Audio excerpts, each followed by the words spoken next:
crimes. DeSantis notes harassment is already a crime in Florida and says state law enforcement is perfectly capable of enforcing the law with no intervention from the FBI. Bob Agnew reporting. On Wall Street, Dow futures are up 207 points. NASDAQ futures are ahead almost 137. More on these stories at townhall.com. Excuse me, why don't you have life insurance yet? I've got diabetes, and I know the price will be through the roof for the pre-existing condition. Well, actually, SelectQuote makes it easy to get very affordable life insurance, even if you have a health issue. I'm listening. You'll get quotes from some of the country's most trusted carriers. Even with your diabetes, you can get around $250,000 in insurance for as little as $1 a day. That would be amazing. What's it called again? SelectQuote. Just call or go to selectquote.com to get your free quote. Get the coverage you need at a price you can afford. Call 1-800-694-1010 or go to selectquote.com today. That's 1-800-694-1010 or selectquote.com. SelectQuote. We shop. You save. Get full details on example policy at selectquote.com/commercials. Monthly premiums vary based on health, company, and other factors. Not available in all states. Authorities say 4 people were injured in a shooting at Timberview High School in Arlington, Texas yesterday. Student Keely Wade said she was in the school when the shooting took place. I was on the art hallway, and this happened in the English hallway, but I knew two of the teachers who it happened to. And I'm so glad just that everything's okay now, and I'm fine. Police say the suspect, an 18-year-old student, fled the scene and was taken into custody hours later. Hawaii is forming a task force to study the issue of missing and murdered Native Hawaiian women and girls. The State House created the panel, which aims to gather data and identify the reasons behind the problem. Few figures currently exist, but those that do suggest Native Hawaiians are disproportionately represented among the state's sex trafficking victims. The panel's work comes amid renewed calls for people to pay more attention. News and analysis at townhall.com. Amazon has opened its first general store outside the U.S. It's at a mall in Britain. It will sell the online retailer's most popular products, including books, toys, games, and consumer electronics. The U.S. company said the store is called 4-Star. That's because it sells products rated 4 stars or above by customers and reflects what customers are regularly buying and enjoying. Amazon launched the general store model in 2018 in the U.S., where it already has several dozen outlets. The new store is at the Blue Water Shopping Center in Kent. John Scott reporting. Hong Kong authorities say they made their largest smuggling bust, seizing goods, including endangered species, worth an estimated $26.9 million. The government says the smuggling ring operated using speedboats, and 4 trucks were also impounded in the raid. More on these stories at townhall.com. I'm Jeremy House. The champ is here! The champ is here! The champ is here! The champ is here! Let me tell you something you already know. The world ain't all sunshine and rainbows. It's a very mean and nasty place, and I don't care how tough you are, it will beat you to your knees and keep you there permanently if you let it. You, me, or nobody is gonna hit as hard as life. But it ain't about how hard you hit. It's about how hard you can get hit and keep moving forward. How much you can take and keep moving forward. That's how winning is done. When the moon hits your eye like a big pizza pie, that's amore. When the world seems to shine like you've had too much wine, that's amore.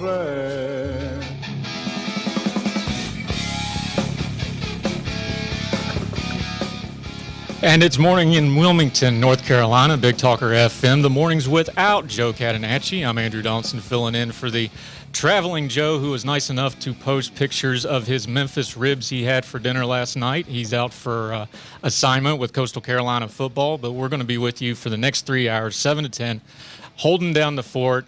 TK Turbo behind the glass, as he always is when I'm in the chair for him. Happy to be with you, as always. A privilege to be with the Big Talker family, 106.7 FM across a rainy coastal Carolina area. Going to be a little rain today, but should clear off this evening. But we're going to have a good day. Always happy to be atop the 9th floor of the Murchison Building in the Big Talker FM. So much going on in the world. Like Joe always says, we go from the mountains to the coast. We're going to go even further than that. We're going to talk to some people worldwide. We're going to talk about some local issues. We're going to talk some national issues because it kind of all goes together in these crazy days we find ourselves living in. Just to give you a little bit of a rundown, what we want to try to do on the show this morning.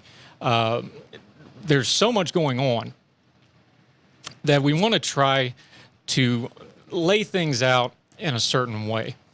Let's start with this. Today, last night, if you noticed on the news, folks, especially on the network news media, was talking about President Biden's approval rating. And they seemed surprised. And Joe, and I've been joking with him online about the old Denny Green. You remember the football coach Denny Green? They were who we thought they were. I'm continually amazed with President Biden that people seem to forget who President Biden is. After 50 years of the man being in public service, folks are still surprised by him. And last night it was amazing watching network news over and over again, and again this morning with a lot of opinion pieces and people commentating in the media. People are just shocked and amazed at his approval rating. For example, 538.com, Biden's approval rating isn't bouncing back. Let's deal with that premise for just a second. The premise of the sentence is they're shocked that it didn't bounce back. Bounce back from what? Well, what's going on this year? Well, President Biden came into office in January. He had a pretty good bump when he came in, a little bit of a honeymoon period, as all presidents do. But what real wins has he had since then? They did some COVID funding and that sort of thing. But what they expected, and what this article and what a lot of the news media expected, was after the debacle of us getting out of Afghanistan, after all those bad optics, after everything that went on in Afghanistan, they thought he would take a hit, and then they thought his ratings would bounce back. But that didn't happen. What's happened in the meantime? The president has had absolutely horrible optics. We've had the problems on the border. We've had the dysfunction in Congress. We've had all sorts of things not go well for the president. Let's detail a couple of them for you. After Afghanistan ended and we got everybody out, they thought that would look good for them and it would just kind of pass away. And it did. There's actually charts online. You can go look. The mentions of Afghanistan in the media have virtually gone away, except for when there was testimony last week by General Miley and Secretary of Defense Austin. It spiked up a little bit, but other than that, the news hasn't talked about it at all. But his approval rating didn't bounce back. Underneath all of this, we still have the COVID mess. Underneath all this, we still have Congress that is bickering amongst themselves, as they always are, about the debt limit, about the budget reconciliation, about an infrastructure package that was supposed to have already been passed that is still yet to be passed. Things have not gone well for the president and his agenda. And people are noticing a pattern here. Let's back up just for a second.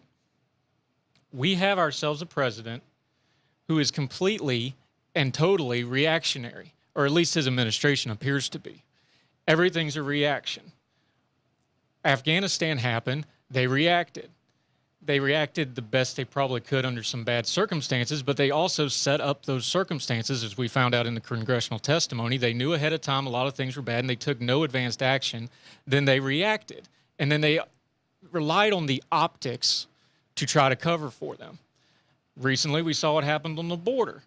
The optics, the people on the horses, the Border Patrol agents, that story blew up. We found out it wasn't exactly what it was dovetailed out to be in the public eye. They went to optics. Instead of dealing with our border policy is bad, we haven't dealt well with our border, what did they do? They banned the horses. We're going to fix the problem by fixing the optics. We're going to move all the people out from under the international bridge. We're going to fix the optics. We're not going to fix the problem. And now they have another problem that they can't fix optically, which is a Congress that can't seem to get anything done. Now, the debt limit stuff is all theater. They're going to pass the debt limit. In fact, last night they already passed a extension into December to keep listen, folks, the Congress is not going to default on the debt limit. It's never going to happen. Somehow, some way, they're going to do this.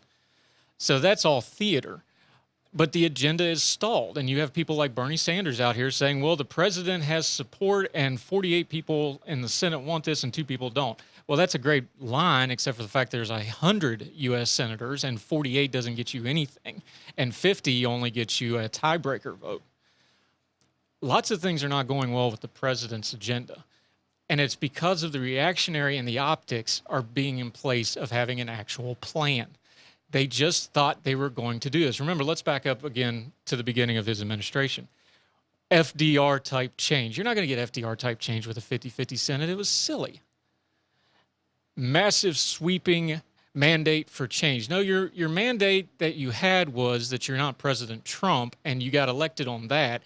And then you got elected, the American people that also elected you, elected a split Senate and a very narrow Congress. So you kind of have to deal with what the American people say. You can't say the American people elected one without electing the other. You're going to have to work through Congress, as dysfunctional and juvenile as they can be from time to time. The president's not going to be able to optic his way out of this. And the approval numbers indicate that. People don't want optics. They want low drama, they want effective government, and they want things to get done. And in the process of getting done, they at least want you to get out of their way and leave them alone. And everything optically that they're doing is more of not leaving them alone and a lot more of the same stuff that they didn't want. More drama, more dysfunction, more optics over substance. So when they're talking about the president's approval rating, that's an optic too, but it's because the president's having an optic problem and he wants to fix it with optics. But the underlying things, the American people aren't just falling for the optics nonstop anymore. They're seeing what we've all known all along. President Biden for 50 years was a go-along to get-along guy. He kind of does, in his Delaware way, what we would call down south an aw-shucks kind of old Joe, Sheriff Joe thing to get by on a lot of stuff. And when that doesn't work, he tends to get cranky and testy. He's probably going to be more of the latter because he's not getting his way on a lot of things. We'll see where it goes. But the optics aren't enough. And the approval ratings show America is not being fooled by the optics of this president. So we'll start with that. Locally, I think a lot of people are just fed up with national news because they're too busy worrying about school systems. They're worried about their children. They're worried about the COVID epidemic. They're worried about the economy. Mask mandates are again becoming an issue. We saw that in New Hanover County here in the Wilmington area this week, where schools are going to continue to have a mask mandate for some time to come. There's now a debate over booster shots for vaccination. There's a continuing narrative in our country over how to reach unvaccinated people. We'll delve into all that. We touched on immigration briefly. Yet notice something in the news they're not talking about is most of those refugees and migrants and immigrants coming across the border illegally were Haitians, but nobody ever stopped and talked about why are there Haitians on the border in the first place? That's an island nation. How did they get to Mexico? How are they coming up through the southern border? We're going to deal with that later on in the program. We're going to talk to a guy by the name of Samuel Teixeira. He's going to kind of break down what's going on with Haiti, how the president and this administration should have seen this coming, how we have a long-standing problem in that country just off our southern coast, and how that showed up, and nobody seemed to talk about the root cause of that. We'll deal with that later on the program. He's going to be here about 9:35 if everything goes right. We're also going to talk about education. We're going to have a guy named Cooper Conway, another Young Voices contributor. We're going to talk about equity in education, talk about some of the things going on with the school systems. I'm going to ask him about this situation where clearly folks, and we're seeing it, another undercurrent with all these school board meetings. Joe touched on this yesterday, and I think he was absolutely right. One of the reasons you're seeing so much frustration is people think they deserve more than a 60-minute soundbite in front of a school board meeting. They're not feeling like they're heard. They feel like school boards have become just another piece of bureaucracy that folks have to deal with, and this is something that's going to have to be dealt with. There's an inequality in education, and there's also an inability of access to education. We'll talk to Cooper Conway about all that at 8:30, 8 o'clock. Lettice Bromovsky. You may have heard on the news, we have trade representatives for the Biden administration dealing with China right now. They're having trade talks. They have agreed in principle. The big item was they're going to have a virtual conference between President Xi of China and President Biden at some future date that has not been named. But China is doing something really, really interesting. They're cracking down on their tech sector. They're cracking down on their investment. They're cracking down on their big business. And they're doing it not for economic reasons, which is something we always think about with China. They're doing it for cultural reasons. And we're going to talk to Lettice Bromovsky about that at 8 o'clock. Really interesting stuff of how the rest of the world's working. Big tech in China being handled a certain way. What's the lessons for big tech for us here? And then at 7:30, Jason Reed going to talk a little bit about the World Health Organization, something we've been talking about on this station a lot. Joe's talked about it. Our buddy Yal Elisowski has talked about the World Health Organization at length and how they have waged a war now, not only on COVID, but on vaping. There's a lesson here, and there's parallels, how they've dealt with COVID, how the bureaucracy and their funding has made them deal with COVID, and now they're coming after vaping. We're going to talk to Jason Reed about that at 7:35. We're also going to talk some local issues. We're going to talk national issues, get to talk to some people overseas, voices and people that you don't get to hear anywhere else. That's the beauty of having the largest, best voice for independent media in the coastal Carolina region and worldwide at Big Talker FM. We're going to take a quick break, reset the show. TK Turbo is going to do a little magic behind the board to make sure everything's running smoothly. I'm Andrew Donaldson with the Mornings Without Joe Catenacci, filling in for our buddy who's down in Arkansas calling Coastal Carolina football, and we hope he has a great day out there. We're glad you're with us wherever you are across the street or around the world. Thanks for hanging out with us, whether you're streaming us on the live feeds on Facebook or on YouTube. We appreciate you being here. Big Talker FM all morning long. We'll be right back right after this.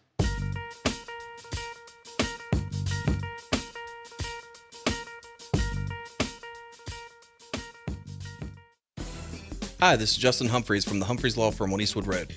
The Humphreys Law Firm is located in Lumina Station, Wilmington, North Carolina, practices civil litigation, intellectual property, commercial, and residential real estate. Please give us a call at 910-332-0721 or visit us on our website, which is www.humphreysfirm.law. You can also listen to me every Thursday from 6 to 7 p.m. on the Big Talker 106.7 FM. Hey, this is Matt Ham, co-founder of Uprint and the co-host of Wake Up Our Faith, every Saturday and Sunday right here in Wilmington's Big Talker. We invite you to join with our nonprofit movement by participating in the Portable Faith Community. This is a $10 a month tax-deductible contribution, and you get access to daily encouragement, resources, as well as our prayer community. You can go to wakeupmyfaith.com to get subscribed and learn more. That's wakeupmyfaith.com. Hear Tom Goolsbee on the Joe Catenacci Show. People with common sense know that the entire theory of socialism is one big lie. The Big Talker 106.7 FM. Constructive Solutions is the name of my construction company. It's called Constructive Solutions because I focus on solving what it is my customers need and want, and there's always a way to get the job done. We're in our 25th year serving our community. We handle all types of home improvements and repairs, literally from your crawl space to your roof, as well as commercial alterations. We're a small, family-owned and operated business. My wife works in the office, and my son Dylan is my right and left-hand man. Combined, we have over 70 years of experience. Dylan and I face every project or challenge that comes our way. I learned my trade from my father, who was a builder until his eyesight failed him. I was showing some employees a picture of my father working on the second-story eaves of his home, and I said, "Can you believe he's 82 and up on a homemade scaffold?" They said, "He's 82?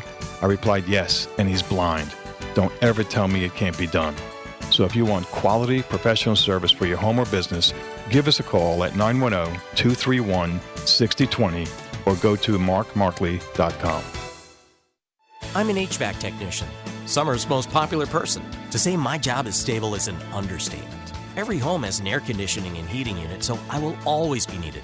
The best part? I make great money in a career I love. I went to CFCC and got hands-on practical training and quickly got a job. Knowing I will always have a good-paying job means a lot to me. I got my start at CFCC, and you can too. Make it happen. Make it CFCC. Visit cfcc.edu/HVAC and get started today. The Wilmington Cape Fear Home Builders Association serves as the advocate for the building industry, advancing professionalism and promoting community involvement. We are a positive force for responsible growth while protecting property rights and the privilege of home ownership. 3 out of every 5 jobs is touched in some manner by construction in our region. Growth generates jobs, maintains our property values, and builds and updates our infrastructure. Join us Friday mornings for the Construction Connection with the Wilmington Cape Fear Home Builders Association and the Big Talker FM.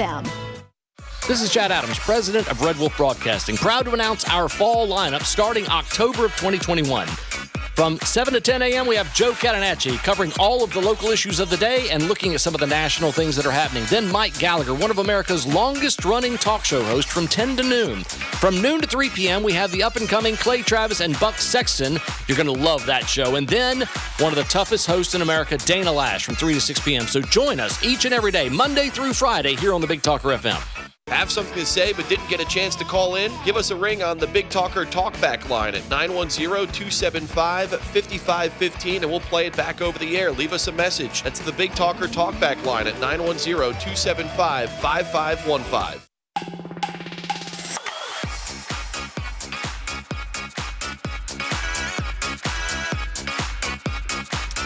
We're back on the Big Talker FM, the Mornings Without Joe Catenacci Show. I'm Andrew Donaldson filling in, TK Turbo producing, and trying to keep everything between the rails behind Vin. Appreciate him. Have you all been following this Gabby Petito story? It's kind of hard to get away from, but something really interesting has happened here besides just, the horrible tragedy of a young woman being killed. There's obviously some domestic violence issues here. There's a massive manhunt for this Brian Laundrie feller who's appears to be guilty, but we'll have to find out how the case goes out. He's on the run. His family has clearly helped him on the run. But that's one part of this story. Something really interesting happened when this story broke. When the story first started, it was the family, like always, and then the family was trying to get awareness on it, and then it went viral, and then there were some circumstances that got it into the national media, and then it broke on the national media, and it went everywhere. But then there was a backlash against the national media because people were like, well, what about all these other missing people that aren't bloggers and aren't famous online and folks that aren't, pretty young blonde girls and white girls and these sorts of things? And they brought other issues into it. And then something really interesting happened that was probably pretty predictable for those of us that do a little bit of media.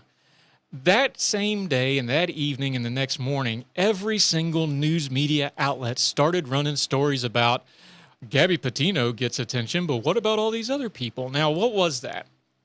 Media has a reactionary component to it, especially broadcast media. And I'm guilty about it. I say media. I shouldn't say media because it's too broad a term. News broadcast media is a super focused thing.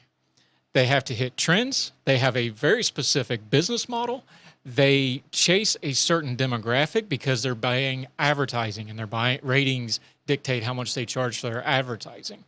So they felt the pressure of people saying, what about everybody else? And then they all started running stories about, what about all these other people?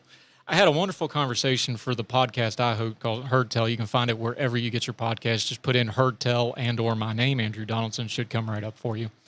And I got to talk to investigative journalist Molly McCluskey, who several years ago did a story on missing persons. And she just laid it out like these same outlets are saying, well, what about all these other people? Turn down these stories when they're not viral. It is very important for us as consumers, as media consumers, to know what our media is doing and understand why they are doing it. And it's important for us to follow people like the folks Joe brings on, like Joe's show here, independent media, and we can start and pick and choose not just outlets, but actual reporters, actual personalities, actual commentators who can bring us good information. There are reporters in the field who work and slave over these stories and do good work. And with the power that you have with social media and the power that we have with modern technology, our intake media-wise is completely up to us. We don't have to just take broadcast news or a major outlet's word for it. Anything they say, we have the power in our hands with our smartphones to Google it immediately and fact-check it ourselves. We need to be better consumers. And something like the Gabby Petito story is a great example. There was local media all over this story long before the national media broke on it. These other missing persons all over the country, and the story that Molly did was on the Crow Reservation out in Montana and the border of Wyoming. Indigenous peoples and native peoples that have disappeared, and because of the way the Bureau of Indian Affairs and the policing out there, there's some real gaps in government coverage and jurisdictions and how these things are investigated. There's some real issues with how the government has treated those people groups and those sorts of things, but there's reporters that deal with those things, and we can find them and go look for them. So I actually take it as a positive sign that there was a big backlash when the Gabby Petito story came out, of the American public going, yeah, we agree that's a horrible thing, but we want to know about all these other ones too. The American people, we talk about sometimes media being bad, and it is, and the bad parts that go with mass media. But in this instance, we should take a piece of goodness out of this that, hey, the American people are smarter than the media gives them credit for. The audience is paying attention, and the audience does want good information if you'll provide it for them. And they have the ability now, and they, meaning us, the public, when we're just consuming media, we have the ability to push back on these things now, and not only just push back to make noise, they're reacting to it. They have to react to it because to them it's a business first and news and journalism second.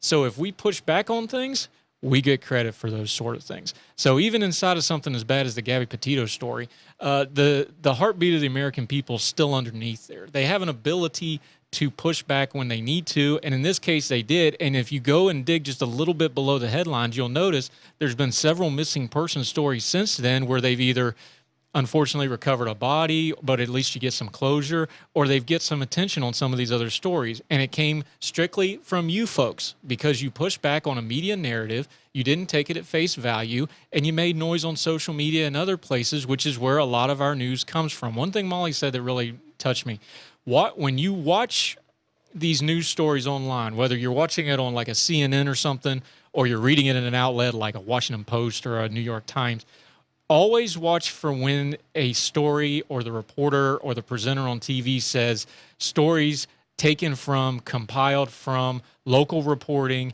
from such and such a reporter. We've gotten this story from so-and-so. And then ask yourself, wait a minute, why am I going through this aggregate source? Why don't I go to that actual reporter and see what they're reporting on themselves and give them the traffic and give them the attention? All they're doing is repeating something somebody else said. You can go do that yourself, and your media intake will be better for it.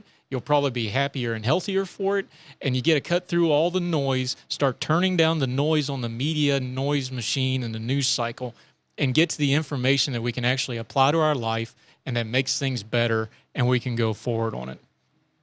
We have a great show lined up for you for the rest of the morning. Very happy to be here. Always thrilled to be with the Big Talker. Joe's been very gracious. I've got to do this a couple times. Glad to be with TK again, as always. Always appreciate my buddy TK Turbo in there helping us out. Joe will be back on tomorrow. We're hoping. He's got a crazy schedule. The Coastal Carolina's playing down at Arkansas State. Some of my old stomping grounds. My first military assignment was in Little Rock. They spent the night in Memphis. We do our little Twitter supper club online. He put a big plate of Memphis ribs. Very jealous. Great barbecue in Memphis. But we're glad that Joe is having a good time and had safe travels. We appreciate the opportunity to be with all you folks. We're not just going to talk about the bad stuff. We're going to talk about some good stuff across the Coastal Carolina region, nationally and internationally. We're going to try to have Jason Reed when we come back from the break. We're going to talk a little bit about the World Health Organization. Folks, when we talk about big government and big government bureaucracy, there is nothing worse than the World Health Organization. We learned that during COVID, but we're also going to learn about how they're trying to get into your pockets. And if you're going to say smoking's bad, don't turn around and say vaping's bad, which is probably the biggest thing to help smokers quit smoking in the history of the world. We'll delve into all that with Jason Reed after this. We're going to take a break. Be back on the Big Talker FM. Andrew Donaldson filling in for Joe Catenacci. We'll be back right after this.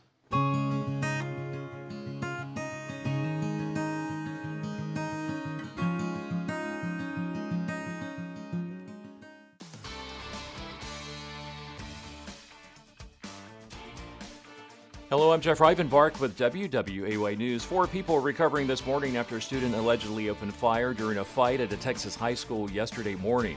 18-year-old Timothy George Simpkins is the alleged shooter who reportedly drove off from Timberview High School in Arlington before turning himself in later in the day. Police say 2 people were shot and 2 others received unspecified injuries. At least 3 of the 4 are students. Simpkins is facing 3 counts of aggravated assault with a deadly weapon. This week marks 1 year since New Hanover County Commissioners voted to sell New Hanover Regional Medical Center to Novant Health. The multi-billion-dollar deal was approved 4-1, with Commissioner Rob Zappel casting the dissenting vote. More than $1 billion went into a community endowment.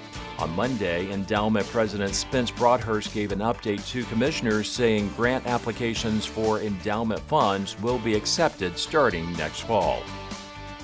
As supply chain issues impact food deliveries across the country, local school districts are no exception. Brunswick County School spokesman Daniel Seaman says they've had to change some menu options because some items haven't been delivered to the schools. He says schools have been able to supplement some meals thanks to the Farm to School program and other schools. And a Bladen County woman is the winner of the first $2 million prize in a lottery scratch-off. Vertus McCoy of Clarkton won the first $2 million grand money scratch-off. She bought her $20 ticket from Smoker Friendly in Elizabethtown. She took the lump sum of $1.2 million and took home over $849,000 after taxes. For more on these stories, head over to WWAYTV3.com. I'm Jeff Rivenbark. Have a great day. Happy Thursday, everybody. I'm WWAY meteorologist Ramel Carpenter with your Storm Track 3 forecast. Well, today, rain chances jump up a bit, right around 50% all across the Cape Fear, and I think the wetter half of the day will be early into the morning, and by lunchtime into the afternoon hours, we're going to see that coverage of showers becoming more widely scattered across the Cape Fear. Today's highs are going to be jumping into the upper 70s and the low 80s for both coastal and inland communities. Then heading into the overnight hours, we remain mild and muggy with temperatures dropping down into the upper 60s. Get your full forecast on WWAY and WWAYTV3.com. This news and weather is brought to you by 2 Men and a Truck. For your free quote, go to 2menandatruck.com. 2menandatruck.com.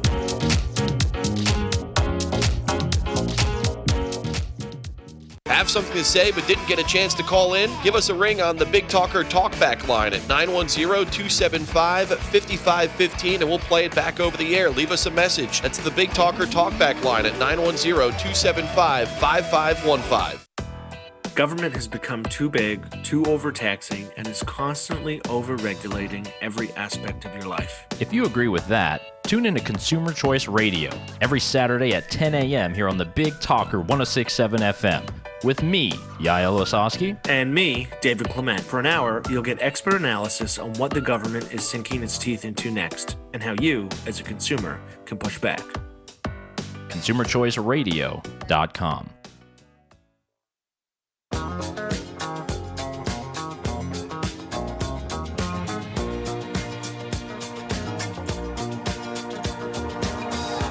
And apropos bumper music, staying alive, since we want to talk a little bit about public health, we have with us Jason Reed from Young Voices. He's the lead for the UK Young Voices and become kind of a good friend and a Twitter buddy. Jason, are you there? How are you this morning, sir? Good morning. Yes, I'm here. I'm very well, thank you. It's lovely to be with you. How are you doing? Utterly relieved to hear you because we were a little worried about it. So thank you so much for being with us. One thing that the general public has noticed that maybe came out of the COVID stuff is they've kind of grown an awareness of what the World Health Organization is, what they do, more importantly, maybe things that they don't do that you would think they do, and the funding and how that affects the things they do. And you've been writing a lot about that lately, haven't you?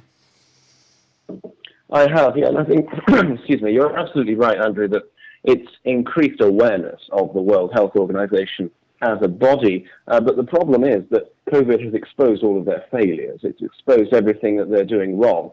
An organization like the World Health Organization, what they should be doing, what they should be spending all their time doing is preparing for public health disasters, like, for example, a pandemic. But when the pandemic came around, it just exposed how unprepared they were, and all kinds of other problems as well, which didn't get much attention beforehand, like the fact that they're cozying up so much to the Chinese Communist Party, which means that because the virus originated in China, We didn't get a lot of the data early on that we needed about that virus and how to fight it, which cost goodness knows how many lives, and I'm sure that will come out in future years as we investigate the origins of the COVID crisis and what cost so many lives. The problem is that they are spending all their time on other issues which they should not be spending their time on. They have become obsessed with lifestyle policing, and that's why you're seeing all these bonkers diktats issued by the World Health Organization on issues ranging from sugar taxes to salt taxes to food packaging, standardized food packaging and advertising restrictions for food to combat the so-called obesity crisis, limits on smoking, limits on vaping. They believe that women of childbearing age should not be consuming alcohol at all. They subscribe to this insane nanny-statist worldview that any kind of indulgence in anything at all in your lifestyle is completely unacceptable and the state needs to crack down on it. And they are wielding a very worrying amount of influence when it comes to governments, lawmakers around the world. And the result is that when we have a crisis like COVID, they're not prepared for it. And in other areas, we are seeing all kinds of new nanny state measures which compromise civil liberties and which are actively bad for public health outcomes. And one of the things before we get into the specifics of what they're doing is how is it that they wield power in the first place? Because we know they're kind of a World Health Organization. That sounds impressive, but they don't really have a whole lot of legal authority in sovereign countries, and yet they seem to wield immense power and authority over folks. So why is it that they're getting this kind of power and push? Is it just the government's going along with it and liking to use their banner so that they can kind of make them the bad guy and go, oh, the World Health Organization said this, it's not just us, that sort of thing? Yes, effectively. Well, first of all, there's the money aspect that lots of governments around the world fund the World Health Organization to the tune of billions and billions of dollars every year.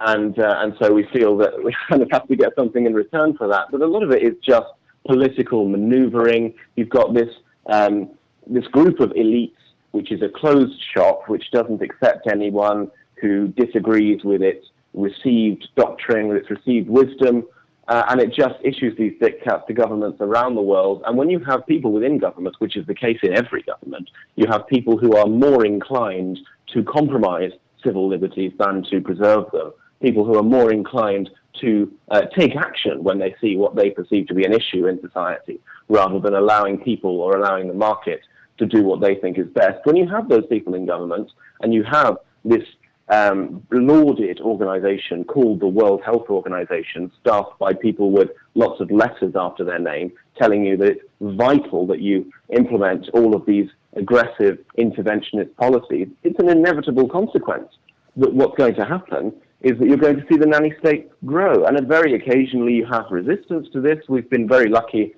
in my home country, in the United Kingdom, on some issues. We've been good so far at resisting the World Health Organization, and that's been brilliant for public health outcomes. But we're seeing the World Health Organization's influence is not shrinking. It is growing as time goes on, especially, as you say, as a result of increased awareness from the COVID pandemic. It means that when they issue their completely bonkers diktats on all kinds of other areas of public health policy, that now it gets reported as this is what science is, this is what experts are saying, and so this is what it's common sense to do. There's no debate to be had here. And that's really, really dangerous. Jason Reed, Young Voices UK, joining us. He's also with the Consumer Choice Center, which a lot of folks with this station are very familiar with. Jason, I cannot think of anything more counterproductive than having health information or health dictates, as you call them, although you say it better in your accent than I do in my hillbilly. When you have one thing that you say, we're going to do something for somebody's public good or public health, and then you give them contradictory information, that automatically makes something not sound right to folks. And when it comes to this vaping and not smoking thing, it just boggles my mind. And I know it's anecdotal incidents, and people probably have better stats than I do, but everybody I know that quit smoking through vaping just raves about it. And they just say, this is the only thing that ever got me off smoking was vaping. Maybe it's not as perfectly healthy as clean air, but shouldn't we just take the win there instead of trying to nanny state down the vaping and just take the win? The way I see it, Andrew, is that we are moving organically to a smoke-free society anyway, because so many people en masse have decided that they want to quit smoking. I think that's a good thing. I think that we all know that smoking is harmful to your health. But the problem is that we've got these actors like the World Health Organization and like various health actors. We've seen the FDA get involved in a very aggressive way recently, who are trying to effectively make it more difficult for people who want to quit smoking to be able to do that, which, if you think about it, is completely the wrong way around, because they say they want to be eradicating smoking, but then they also crack down on things like vaping and other reduced risk products, which help tobacco harm reduction because they help people quit smoking.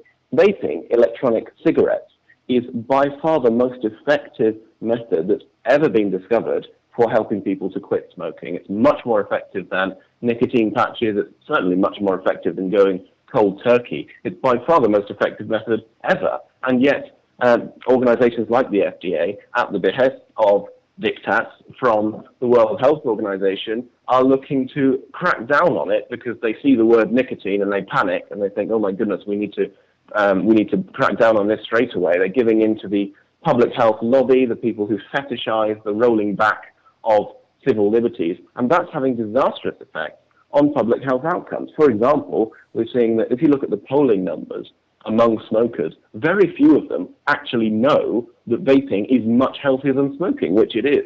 So many people are unaware of that, which is unsurprising, because this messaging that we're seeing, all the headlines that you see about vaping are negative, and they assure you that it's going to kill you and that it's as addictive as heroin and all this unscientific nonsense which gets thrown around.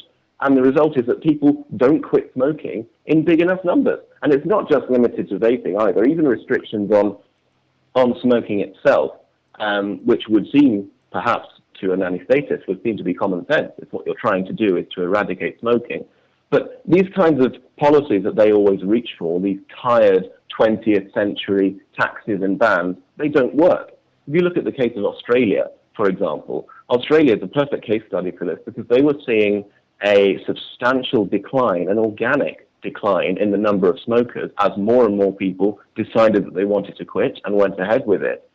And then the government came along and introduced all of these interventionist policies. They had restrictions on sales, and they had standardized packaging, and they had some of the highest tobacco taxes in the world. And all of a sudden, that decline in the number of smokers plateaued. It stalled completely, because this kind of policy simply doesn't work. You cannot centralize people's lifestyle choices and change their behavior through the state. It never works. And even if it did work, but encouraging people to vape would be a positive thing if what you actually care about is people's health, because vaping is roughly 95% healthier than smoking.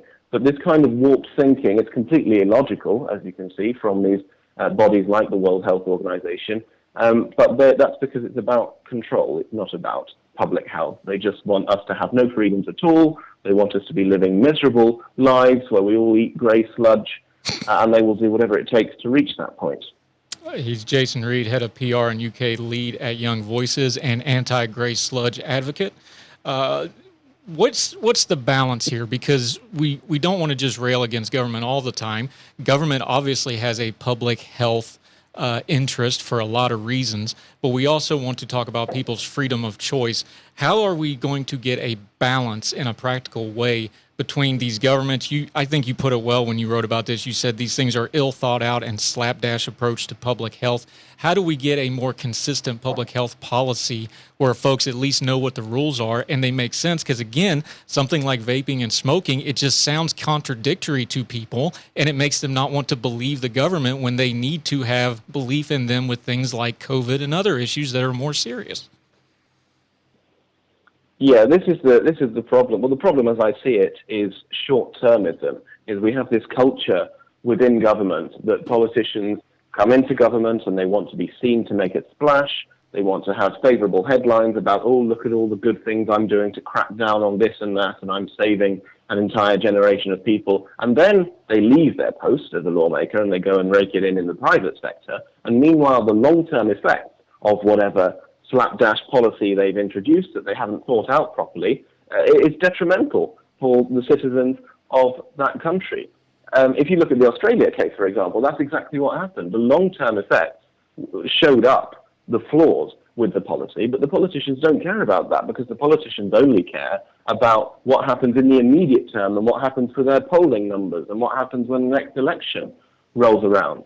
And so the solution, the only solution as I see it, is that the government needs to roll back its stake in public health and allow the market to take control. And what that means in the case of vaping and smoking is that, as we're seeing in huge numbers, people are aware of the dangers of smoking because we have a free market for information, and so they are using that information when they have it to quit smoking using reduced risk products like vaping, like electronic cigarettes, and like other products like snus and heat-not-burn tobacco products. That's what happens when you allow people to make their own choices. But the problem is that we never reach that point a lot of the time because the governments around the world are so certain that people are stupid and they need to be guided, they need a guiding hand to tell them what to do, and that if you leave them alone, they will make the worst possible choices for their health, and that has to be stopped. Jason Reed, one last question for you. We talk about this. It seems to be universal, but why is it a government response to everything to try to, what's the word we want to use here? I would say probably patronizing. I would say infantilizing sometimes. They really want to treat us like children, and oftentimes the government's acting more childish or more immature or without a lack of restraint than the general public is. What do you think the best recourse is? Is it advocacy? Is it democratic process? What do you think we can actually do about this? Well, what we can do is to make our voice heard to lawmakers, point out the fact that what they're doing by cracking down on vaping makes no sense at all, so write to your representative and sign petitions and things like that. But when it comes to attitudes, I think it's just the case that if you go into government and you go in on a platform of, I'm going to solve all your problems for you, the necessary implication of that is that there are problems that need to be solved that people want to solve, but they're unable to solve by themselves. It's this kind of mentality that people, as you say, people need to be infantilized, they need to be patronized, they need to be talked down to. And that's just what happens when you have a culture of government like we have, where the government thinks it is its right to solve our problems for us. And that's why this is such a dangerous, slippery slope, because once you've got that belief in the heads of people who make our laws and who govern our countries, then that's a very, very difficult belief to extract from there, because they're so certain that what they're doing is vital and that no one could possibly disagree, and that anyone who disagrees must have an ulterior motive. And so it becomes so strong that even when it's unscientific, even when you can point at a graph and say, look, here is the active harm that your policies are causing, even then they are so blinded, they are so narrow-minded, they are so certain that what they're doing is right that they won't listen to any opposing view. Jason Reed, he's the head of PR and UK lead at Young Voices, who we partner with frequently on this show, and I do personally. He writes about public health and civil liberties. Tell folks where they can find you and follow your work, my friend. You can find me on Twitter. I'm Jason Reed 624. I post everything on there, probably too much. No such thing. You bring great information. Thank you so much for your time calling us from England today. Thank you, my friend. I really appreciate the time. Thanks so much. Really glad to be with you. Thank you, sir. We'll take a quick break. We went along with Jason, but we wanted to with good information. TK defiantly waving his cigarettes over his head that you will get out of his cold, dead hand. We will take a break and be right back after this.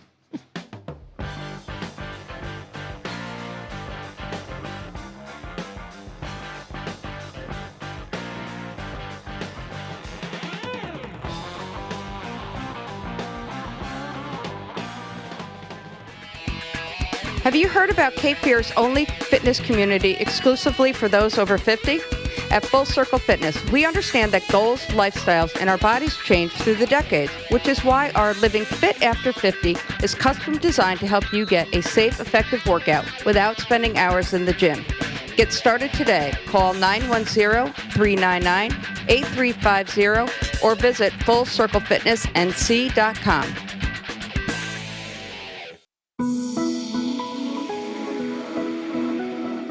Do you or someone you love suffer from back pain, poor circulation, or struggle to get a good night's sleep?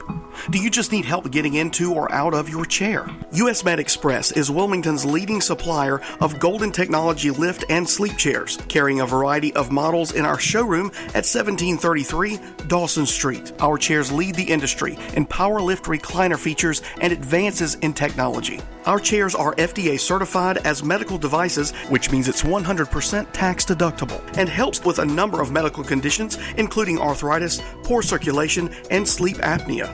Give us a call today at 910-500-6162 or stop by and experience our chairs for yourself at 1733 Dawson Street.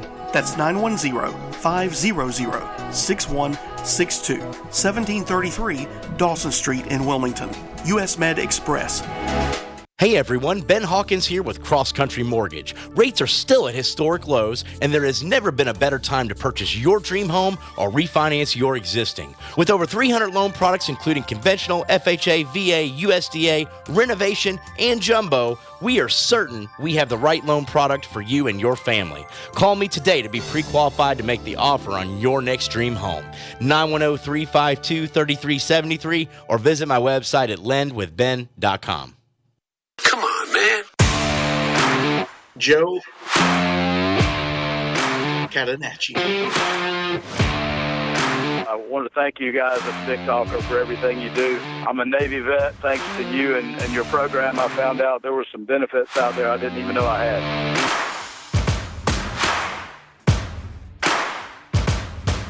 Joe Catenacci.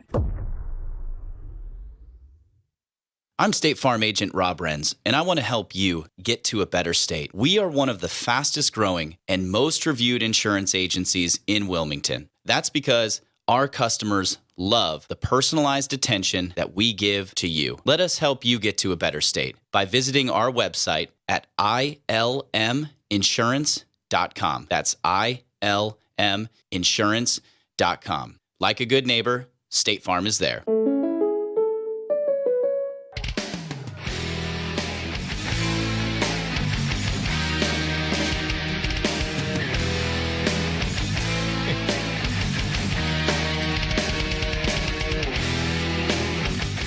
And we're back on the Big Talker. Mornings without Joe Catenacci. I'm Andrew Donaldson filling in. TK Turbo headbanging and fully awake now that we dared to come after his cigarettes, talking about vaping and such. He was defiantly waving an obscene gesture and his cigarette pack over his head at the same time. So I cheerfully call him my cranky hippie in there, but he's all kinds of fired up after that. But thank you, sir. You're doing a great job in there. Good job.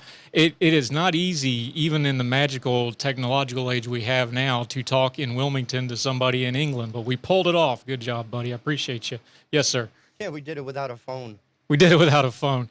The magic of radio and trying to make things work, and a little bit of guerrilla radio, just working it all together. Yes, sir. It's all the miracle of Al Gore's internet. Al Gore, thank you for the internet so that we could do all this fun stuff. Thank you, Al Gore. Appreciate it.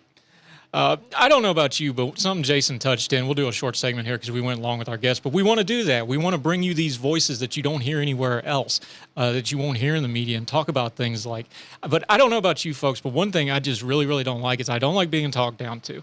I'm a grown man. I've been around a while. I don't know everything. I don't know a lot of things. The more things I know, the more I find out I don't know a lot of things.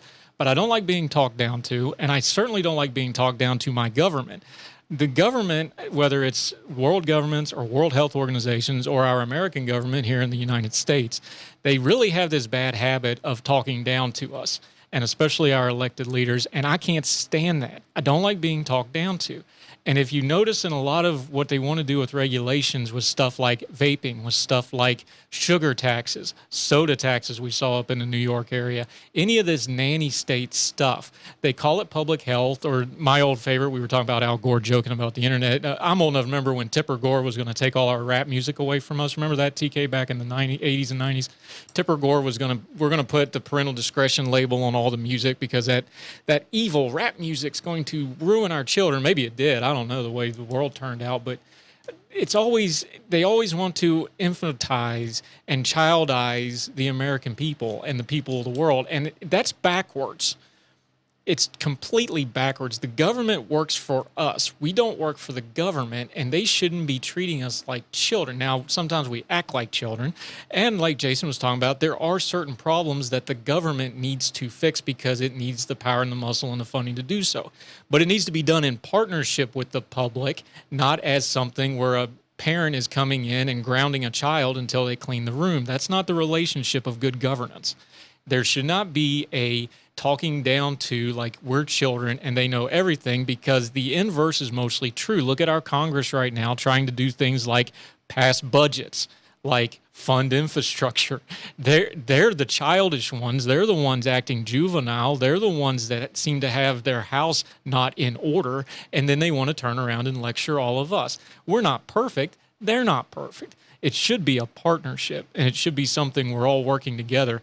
And that's the type of government we should be demanding. And the fact that it's gone this long is on us, because we haven't held them to account. We haven't held our elected officials to account. We haven't held our government to account. We haven't demanded better until they encroach on our lives so far that people finally start pushing back and go, no, that's enough. Why are you telling me what I can and cannot smoke and what I can and cannot eat and what I can and cannot do? There's certain instances where the government should do that, but by and large, they should not, and they certainly shouldn't. Here's the thing. If you're going to say smoking's bad for folks, fine, but give them the alternative. You don't start by saying smoking's bad and we're going to ban all the alternatives and you just got to stop all of it. That's not smart. It's not effective, as Jason showed in his stats. It actually makes it worse. None of those things work. Government needs to be a partnership. They need to talk to us. Is it a little Pollyannish to think that? Yeah, but at least we should try. Doesn't hurt us to try. Let's try to start demanding better of our government and demanding better of ourselves. We're at the top of the hour already. First hour flies by. Everything goes quick on a big, busy news day. We'll have Lettice Bromovsky right after the break. Hopefully, we can go 2 for 2. I got faith in TK Turbo. Joe Catenacci's out today. The Mornings with Joe Catenacci show. I am Andrew Donaldson filling in. TK Turbo behind the glass. We've got lots more shows. Stay with us. Facebook feed, YouTube feed, BigTalkerFM.com, live stream 106.7 across the area if you want to listen on the old school way. However you're joining us, thank you. We will be right back after this break.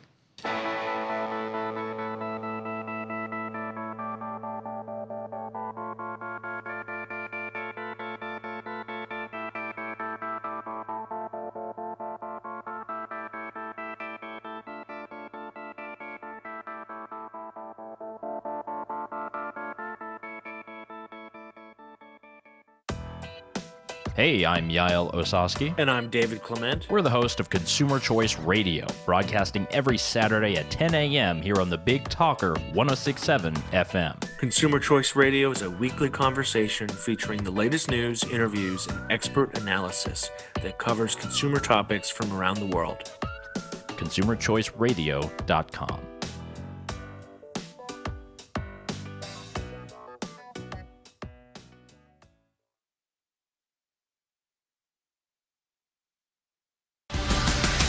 Keeping Oak Island informed. The Big Talker 106.7 FM WFBT, Carolina Beach.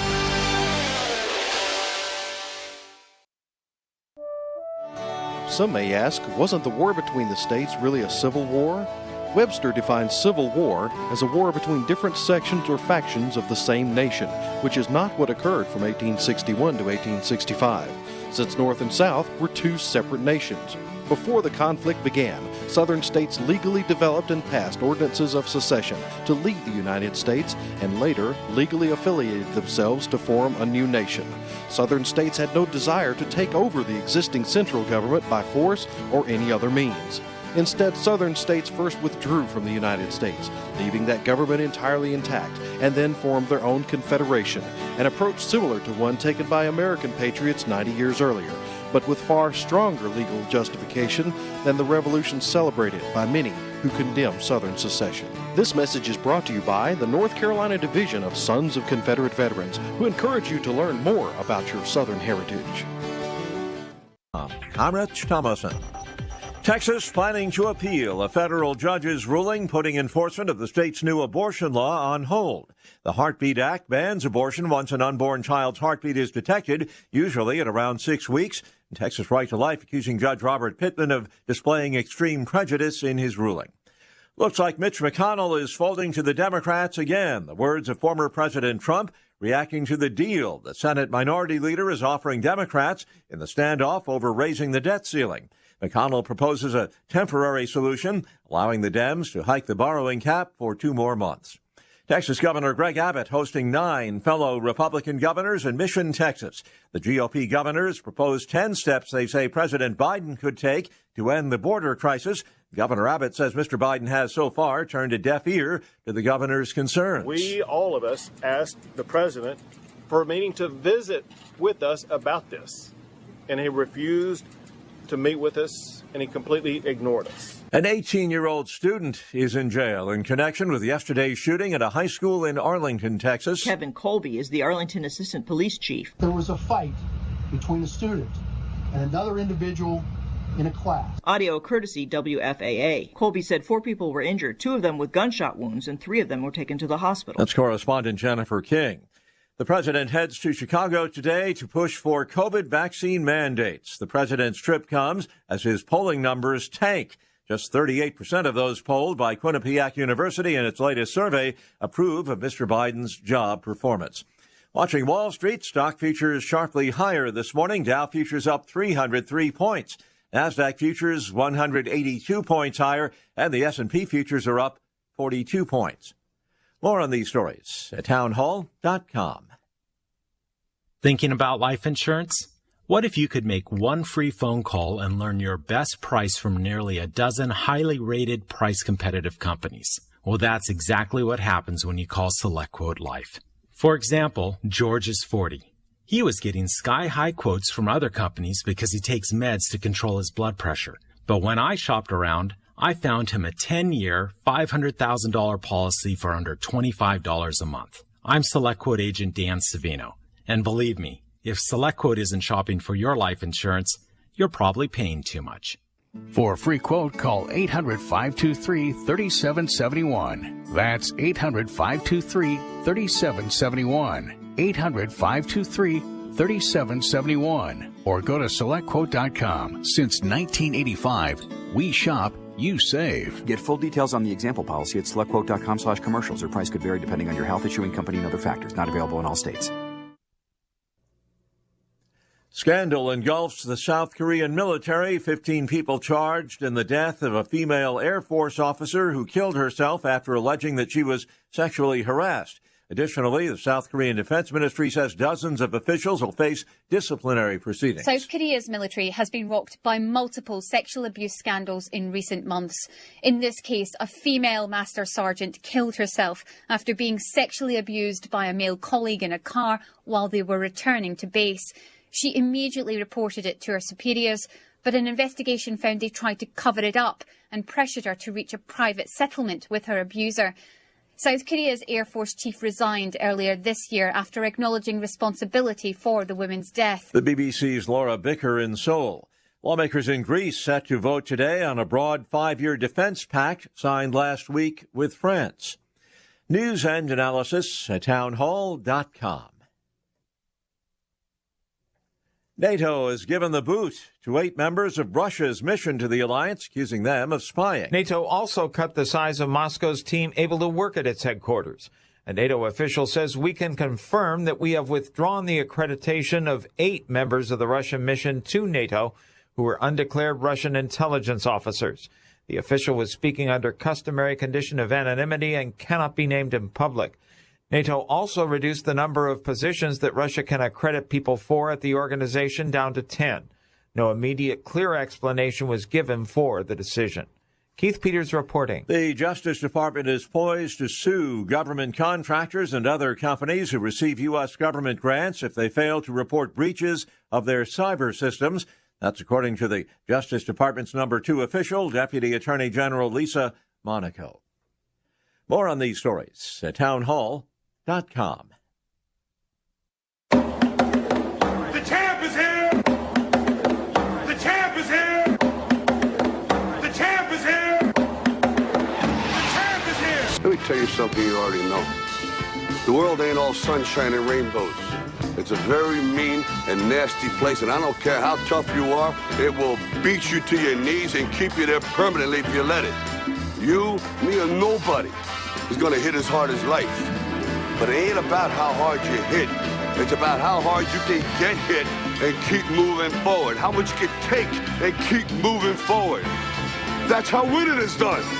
When the moon hits your eye like a big pizza pie, that's amore. When the world seems to shine like you've had too much wine, that's amore.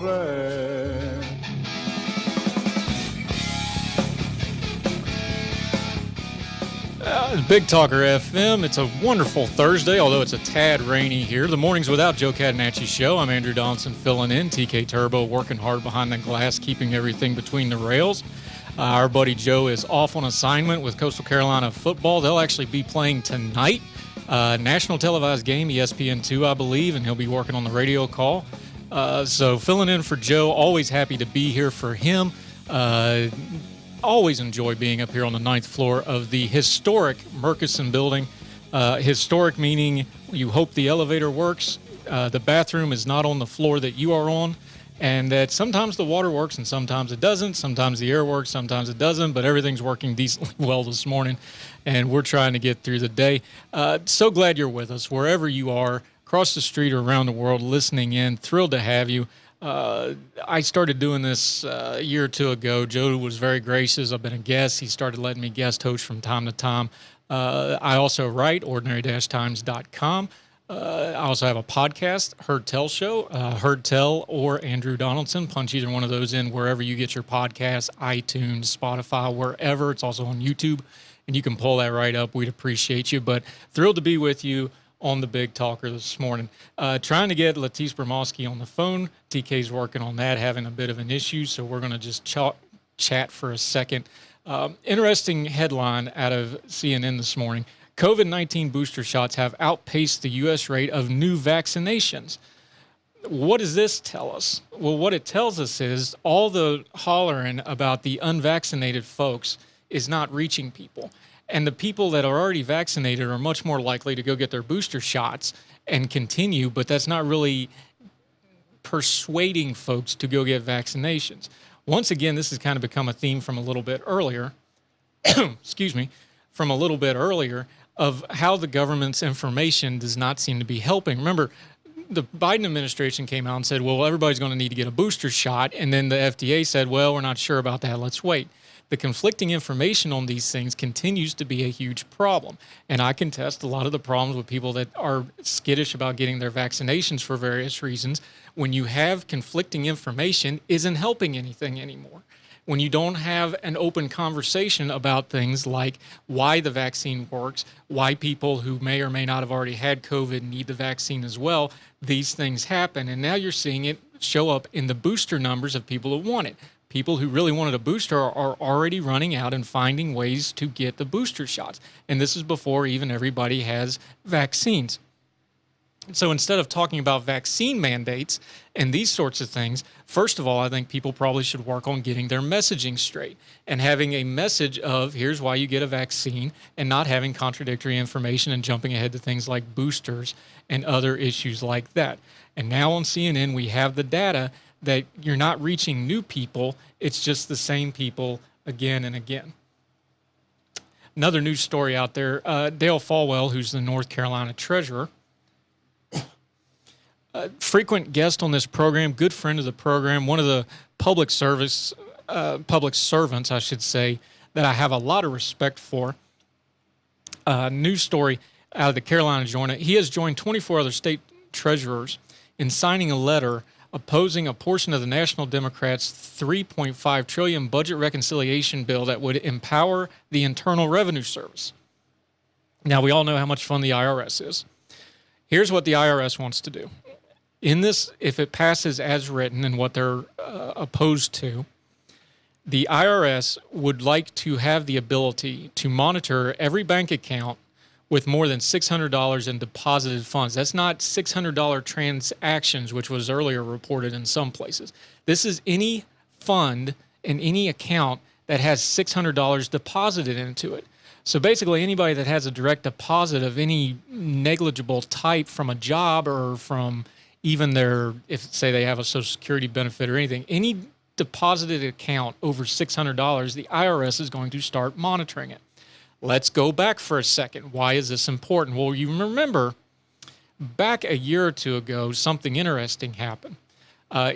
Back when President Trump was president and the media was interested in criticizing the government, ProPublica, who by no means is friendly to the right side of the political aisle, published multiple stories on the sad state of the modern IRS and how they do things. This particular piece, I'm going back to 2019 in GQ, and what it is was ProPublica found out that the IRS basically doesn't even bother trying to go after the richest of tax cheats because they can fight it in court, and they have limited resources and limited agents and limited ability to litigate these things. They found, and I'm quoting here, ProPublica has published multiple stories on the sad state of the modern IRS over the past year. This is in 2019, mind you. Quoting again, they found that a person is more likely to get audited if they make $20,000 a year than if they make $400,000 a year. Remember that number really closely, because remember, that's Biden's magic number. If you're under $400,000, if you're under $400,000, you're not going to see any tax increases. We know that's a lie. I don't like when my president lies to me. I didn't like it when the last one does it. I won't like it when the next one does it. I don't like being lied to by my president. But I digress.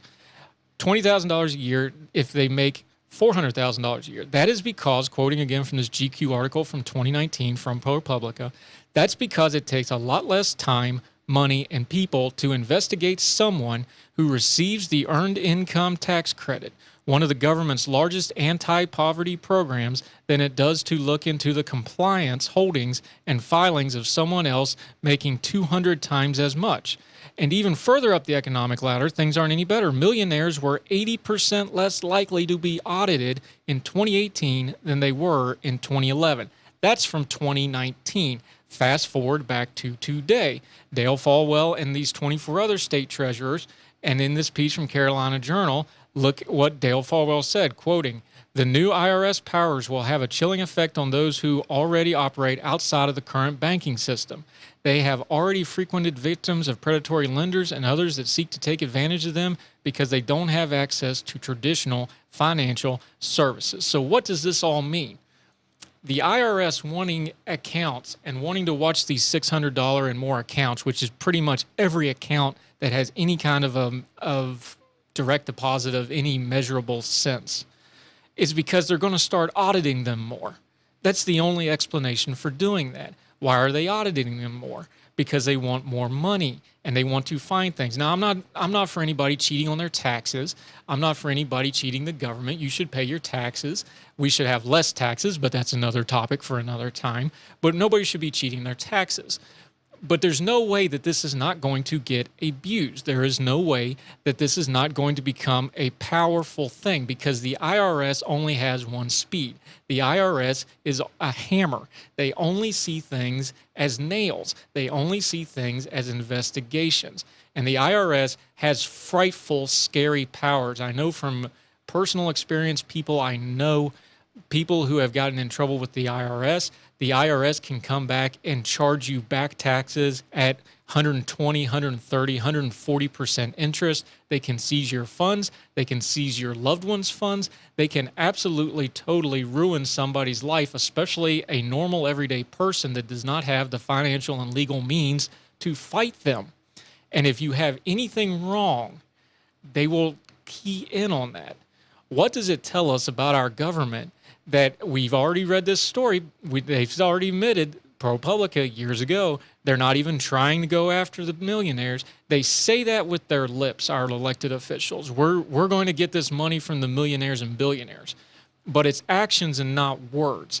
In the meantime, they're trying to slip in legislation where they once again look more and more and more to the regular American people to carry more and more of the burden that they want to put on them. Of course, you should pay your taxes. Of course, the IRS should be able to legitimately investigate problems.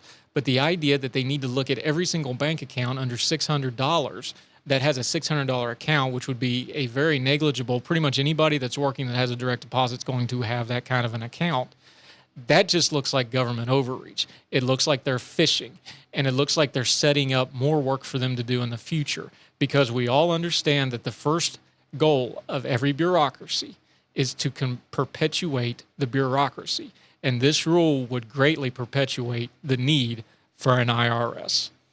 We're still trying to work on the phones, get a few things done, but we're going to press ahead with the show. We'll go ahead and take a quick break while we're working on that. TK Turbo's working hard behind the glass. I'm Andrew Donaldson, filling in for Joe Catenacci. The Mornings Without Joe Catenacci, rolling on the 8:15 hour. News and information right after this.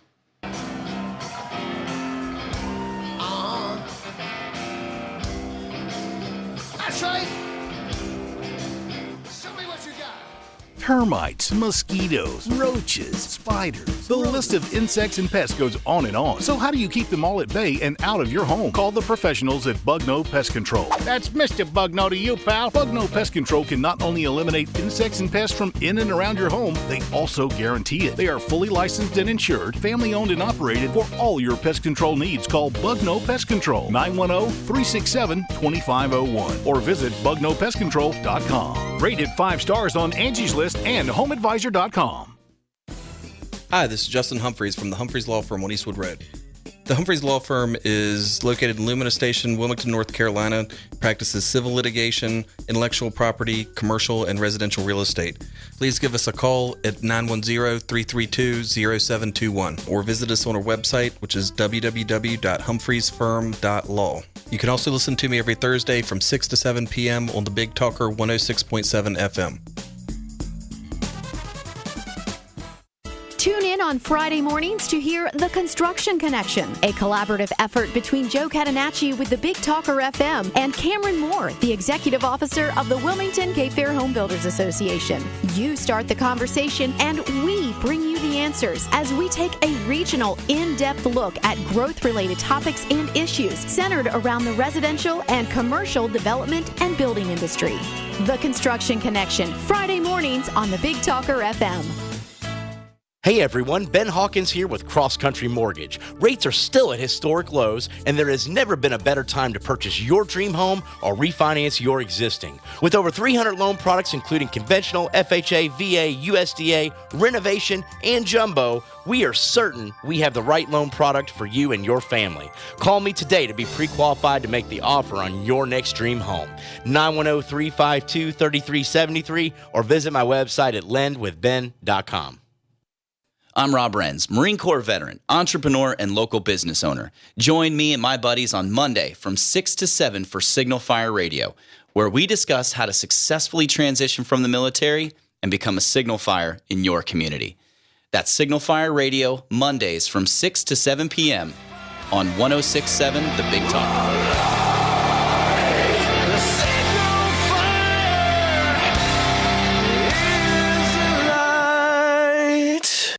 This is Chad Adams, president of Red Wolf Broadcasting, proud to announce our fall lineup starting October of 2021. From 7 to 10 a.m., we have Joe Catenacci covering all of the local issues of the day and looking at some of the national things that are happening. Then Mike Gallagher, one of America's longest-running talk show hosts, from 10 to noon. From noon to 3 p.m., we have the up-and-coming Clay Travis and Buck Sexton. You're going to love that show. And then one of the toughest hosts in America, Dana Lash, from 3 to 6 p.m. So join us each and every day, Monday through Friday, here on the Big Talker FM.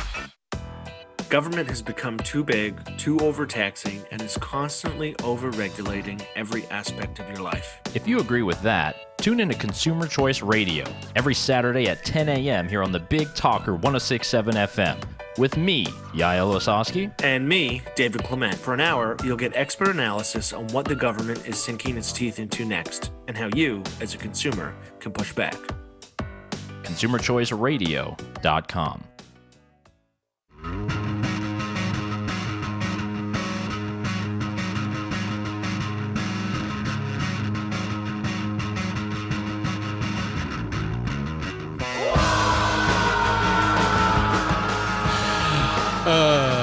Little Beastie Boys coming back from the break and Sabotage. Speaking of Sabotage, if you think you're having a bad morning, you're doing better than tennis star Andy Murray, at least.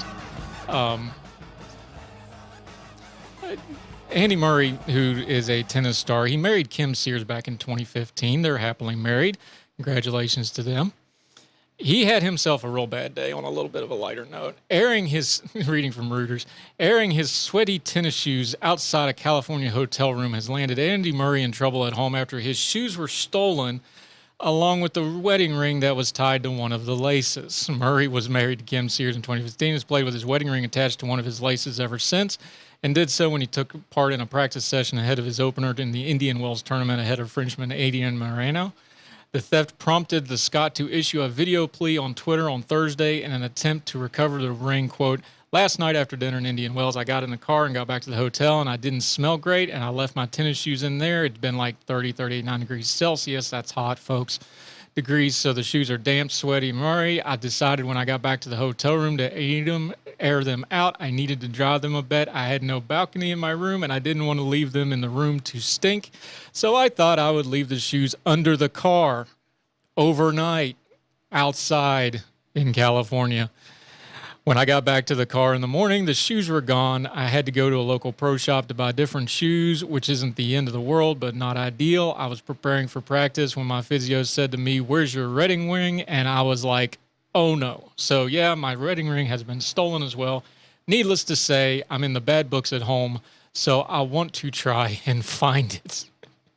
Andy Murray, professional tennis player, folks. Don't lose your wedding ring, and if you lose it, what are you going to do? Don't leave your shoes underneath your car in a parking lot in California overnight. That never ends well. Poor Andy Murray. Goodness. Well, if you thought your day was going rough, maybe at least you still have your wedding rings. Front page of the Star News Online today, they're talking about the bridges of New Hanover County add character to the Wilmington area, and they do. But this also brings up the issue of what are they going to do about this Memorial Bridge? At some point, you're going to have to work on that, and they sure don't seem to be in a hurry to do anything about it, do they, folks? Right beside another monument, the Battleship North Carolina, which I'm seeing through the haze of a rainy, foggy morning, right out the window and about 1,000 yards across the river from high atop the Murchison Building, celebrated its 60th anniversary. The Memorial Bridge itself has been here nearly that long, it seems like, and is going to be needing some repair. What are they going to do about that? Again, this is one of those things that's a perpetual problem. They know it's coming. Are we going to get good governance where they're going to actually do something about this ahead of time? We shall see. We were trying to get Lettice Bromovsky on the phone. We're having a little trouble with that. Don't know if we're going to get that worked out. If we're not, we'll catch her at a different time. She was going to talk to us a little bit about big tech in China. I did want to highlight, if we can't get her on the phone, I do want to highlight her writing a little bit. You can follow her on Twitter at Bromovsky, Bronovsky. You can also find her clips on Young Voices and on youngvoices.com and on YouTube if you just type in her name. But I want to touch on something that she touches on in a piece that she wrote, why China's doing what they're doing. It is undeniable, and I'm quoting from her piece, that China is an economic superpower. It was the only country to post growth figures during the pandemic, yet it continues restrictions of its most affluent sector, which will have severe knockoff effects. The many predict the inevitable growth, that's in quotations, of the Chinese economy to become the largest in the world, and this may come true if they don't get in their own way. The similar predictions were made in the 1960s of the Soviet Union by Nobel Prize-winning economists. Though China is no Soviet Union, these unpopular regulations risk alienating not only China's own powerhouse of physical growth, but also, and perhaps more dangerously, its own people. China's tech sector may have come out of this catfight looking a bit worse for wear, but as power dynamics shift, now it is the CCP, Chinese Communist Party, that's riding a tiger, and if it's not careful with the reins, it'll end up like the Soviet Union, poor, broken, and at war with its own people. What are we talking about here? Well, China, we know China gets influence through its economic power. That's why we're having to deal with them. They have a great deal of economic influence over us. Too much, both debt-wise and trade-wise, but that's another topic for another time. But is the economics, because they keep saying, well, this is all about economics. This is all about growing China. This is about growing China's power and influence. And that's true to an extent, but now they're cracking down on their own tech sector and their own millionaires and billionaires. They're cracking down on their own financial winners inside of China. Why? It's cultural. They're trying to maintain their cultural homogeny under the Chinese Communist Party. And while their words are saying it's economic, and what Lettice is pointing out in her writing, culturally, they want to crack down on these things. So their words are saying this is all about economics, but their actions are saying it's culturally. And it's important to note on the Soviet Union. The fall of the Soviet Union was not just economic. It was not just militarily. Part of the problem with the fall of the Soviet Union was culturally. You can go back and look at Brezhnev coming over and Khrushchev. Remember Khrushchev, the famous kitchen debate where he goes, well, of course American kitchens don't look like this. This is a setup. And all it was a normal kitchen. He had no idea. You look at the late 80s, and when media, they couldn't keep the TV out. They couldn't keep music out. They couldn't keep culture out. You'd see there was a change in culture because those things started to seep in. The Soviet Union partially fell culturally because people could see an outside world in a better way and realize what was happening. China is intimately aware of this. The Communist Party knows they have to control the tech and they have to control people's lives to maintain power and to maintain their system. So the fact that they're cracking down on their own tech sector to their own economic detriment means that they are more worried about the culture. They're saying it's one China. They're saying it's all for one China, that they have cultural homogeny. We know of their human rights abuses in the name of that cultural homogeny, how they're treating, like the Uyghurs, for example. CNN had a big interview earlier this week. We linked to it at ordinary-times.com. You can watch it, of a former guard, how they're treating those people. There may be over 1 million, some estimates even more, people in what are basically concentration camps, re-education camps. People that are undesirable, that have the wrong religion. The Uyghurs happen to be Muslim. People that do not conform. People that they think are a threat. This is all cultural warfare. They need their culture to stand up, and they're willing to risk their own economic security to do it. We need to believe China's actions and what they're telling us. If they're going to hurt their own economic growth and their own economic future and their own economic output, which is the engine that drives them, they buy off the world's silence and tolerates people's human rights violations in China with their economic might. The reason we have to deal with them is because of their economic might. We're having trade negotiations right now with them. If they want to hurt that, to maintain the cultural power and to keep their government top-down system and the control of the Chinese people, we should believe what they're telling us. And we should learn the lesson of what that means culturally for the rest of the world. Your culture matters. It matters a great deal. And if they're willing to risk their one role to power to maintain their culture, we should pay very close attention and we should understand what they're saying. We'll get back up with Lettice at some later date, hopefully. Apologize to her. It's on our end. It's not her fault. She's a great contributor with Young Voices. Follow her, seek her out, and hear her, and we will talk to her as soon as we possibly can. We've reached the bottom of the hour news break. We're going to come back. We have more guests lined up. Cooper Conway is going to be coming. Let's talk a little bit of education. I know this audience, it's been greatly on folks' mind. School board issues, equity, the fact that the most vulnerable among us are the ones suffering the most by the education policies that we're seeing now and how people are starting to get rather fed up with it. We'll talk to Cooper Conway right after the news break. It's the bottom of the hour, the Mornings Without Joe Catenacci Show. I'm Andrew Donaldson filling in. Thanks for joining us. We're halfway there. Lots more great show to come right after this.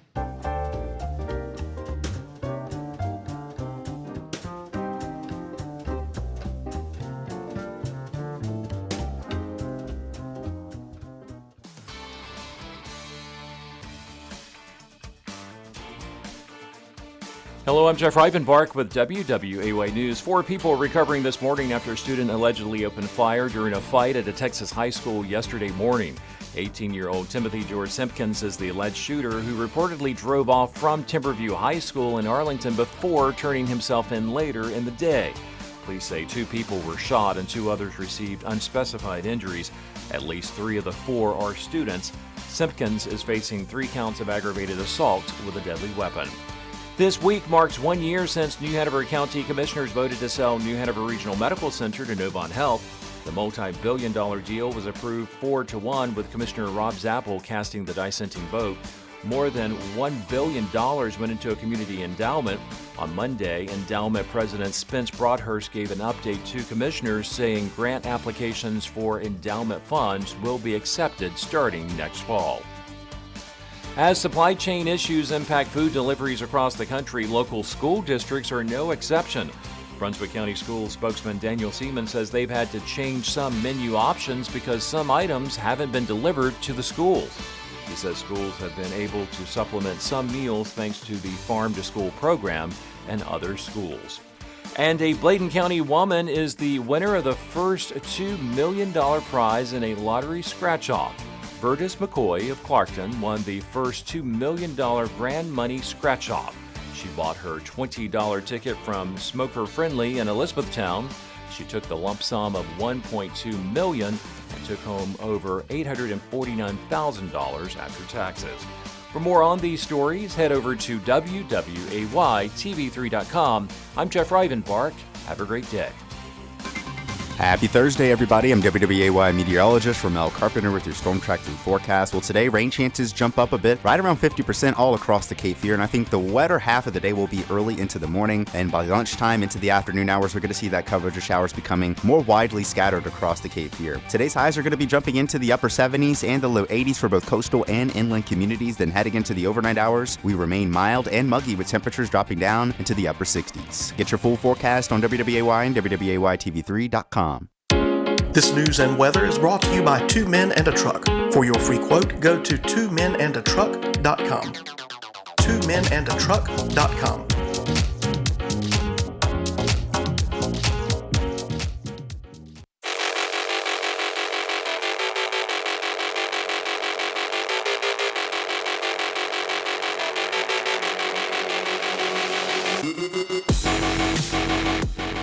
Back on the Big Talker FM.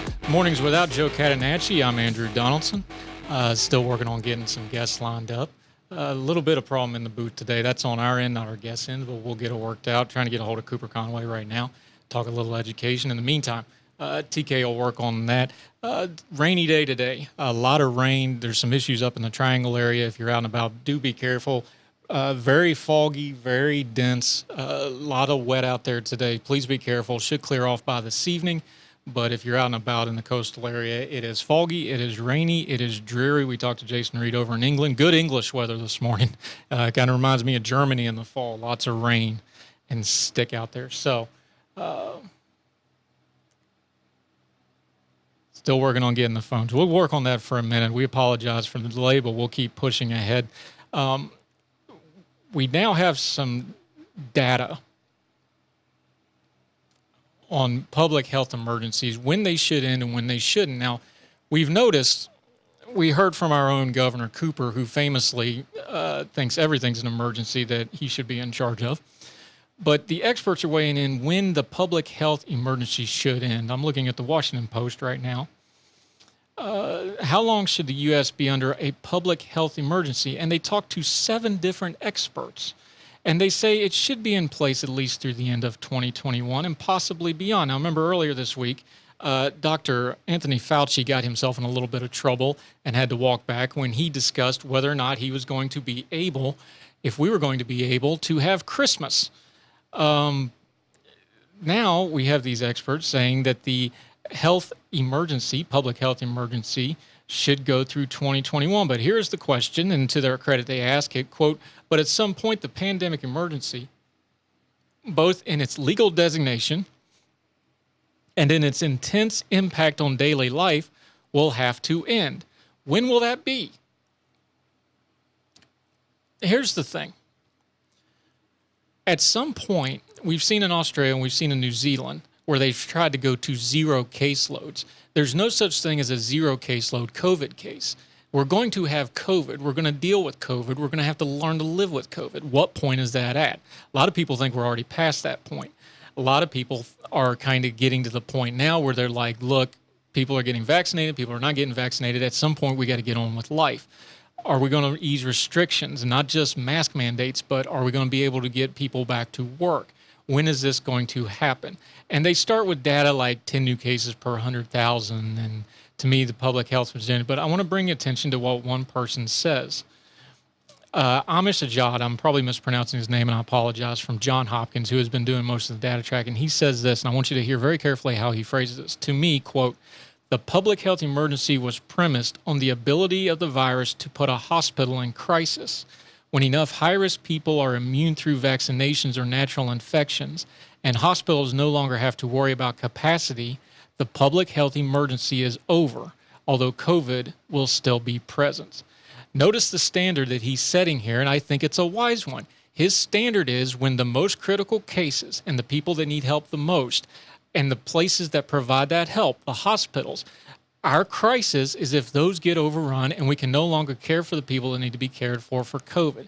That is his standard of a public health emergency. Now, that doesn't mean we don't take some other measures. That doesn't mean you can't take the best common sense approach for your own family's health, because there's no such thing as a one-size-fits-all policy. Some people have health problems. Some people have pre-existing conditions. Some people have immunodeficiencies. Some people just have, maybe they have other issues where they just don't want to deal with a pandemic and need to isolate for their own mental health. All those things need to be catered to.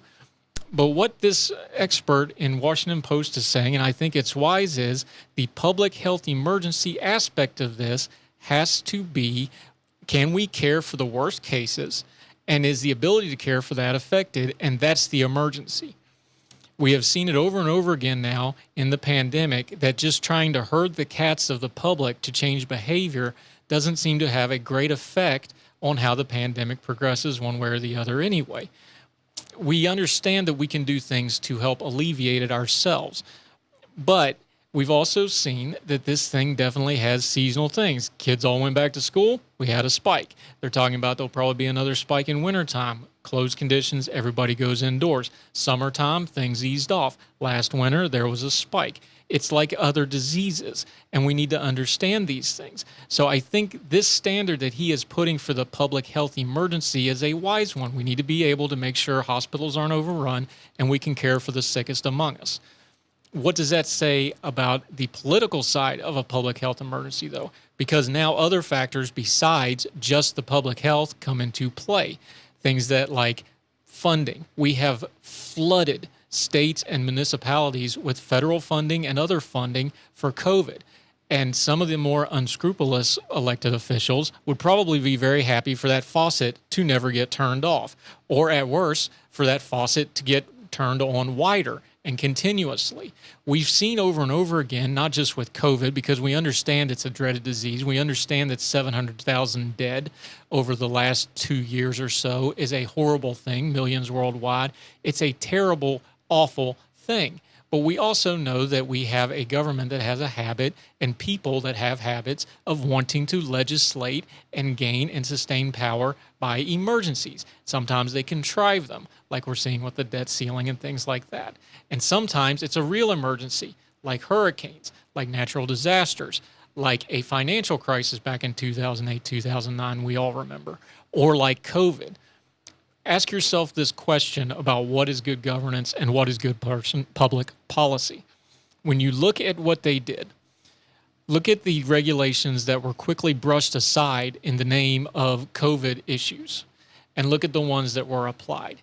If something was brushed aside easily in an emergency, then we probably didn't need it that much in the first place, or we should at least review it. If it's something that had to be applied in a hurry, it's maybe something we should have planned for ahead of time.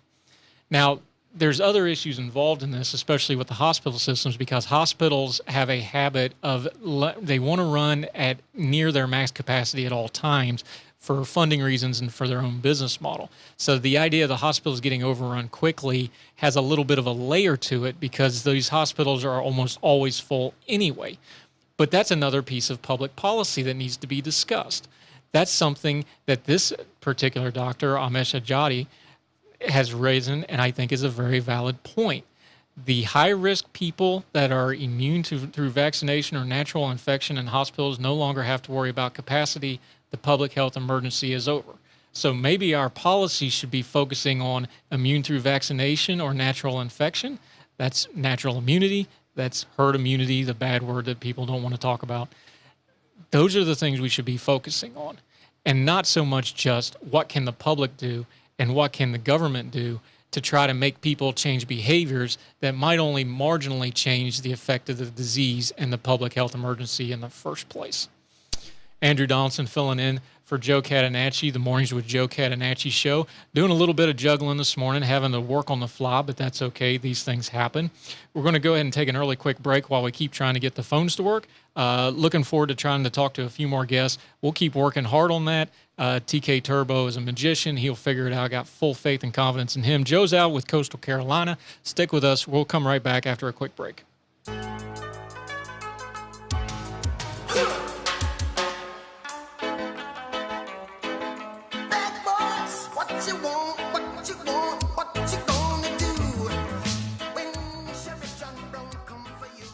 Here's 1 minute of tree knowledge in 30 seconds with K.O. Davis. It's important that you have somebody, a trained professional, to trim your trees. There are these guys out there that just hack trees, and that's the worst thing in the world that you can do. Don't let somebody hat rack your trees. That's a tree term for hat rack. You know how they just cut a tree and it looks like it's just got like a hat rack? These guys just go up and just cut the trees off, and they don't cut it back to the proper spot. Call us, because we care about your trees. Visit KO'sCoastToCoastTree.com. Don't let some yahoo hat rack your trees. Hey, this is Matt Ham, co-founder of Uprint Faith and Personal Development. Join us for Wake Up Our Faith, a real conversation about living out your faith between Sundays, streaming live every Wednesday at 11 a.m. on Facebook, YouTube, and Twitter. Catch the replay every Saturday and Sunday at 8 a.m. on Wilmington's Big Talker 106.7 FM. Stop by and visit us on the web at uprint.life. Tune in to the WWAY News at 6 p.m. Thank you for joining us tonight for your News at 6. I'm Hannah Patrick. I'm Randy Aldridge. We want to get straight to our WWAY team coverage of last night. For the biggest and most compelling stories that make a difference. On the scene shortly after the blaze began and has the story now. Cleveland is one of the fastest growing towns in the country. First court appearance this morning in Pender County. WWAY News at 6 p.m. This is the place. Was your home damaged by Hurricane Florence or Matthew? Repair, reconstruct, or elevate your home with help from Rebuild NC. Find out if you are eligible for assistance by calling 833-ASK-RBNC. That's 833-275-7262. Or apply now at rebuild.nc.gov/repair. Hi, I'm Dr. Gabe Frank of the Frank Institute, and I want to tell you about our IV vitamin, infusion, and hydration therapies. These IVs are the most effective treatment for vitamin and nutrition deficiencies available, and with our wide range of offering, your treatment can be tailored to your specific needs. Whether you struggle with hydration or nutritional deficiency, injury recovery, low energy, please feel free to check out our IV infusions today. Schedule an appointment at 910-679-8534 or check out all our treatment services at www.frankinstitute.com. I'm State Farm Agent Rob Renz, and I want to help you get to a better state. We are one of the fastest growing and most reviewed insurance agencies in Wilmington. That's because our customers love the personalized attention that we give to you. Let us help you get to a better state by visiting our website at ilminsurance.com. That's ilminsurance.com. Like a good neighbor, State Farm is there. Government has become too big, too overtaxing, and is constantly over-regulating every aspect of your life. If you agree with that, tune into Consumer Choice Radio every Saturday at 10 a.m. here on the Big Talker 106.7 FM with me, Yael Osowski. And me, David Clement. For an hour, you'll get expert analysis on what the government is sinking its teeth into next and how you, as a consumer, can push back. ConsumerChoiceRadio.com.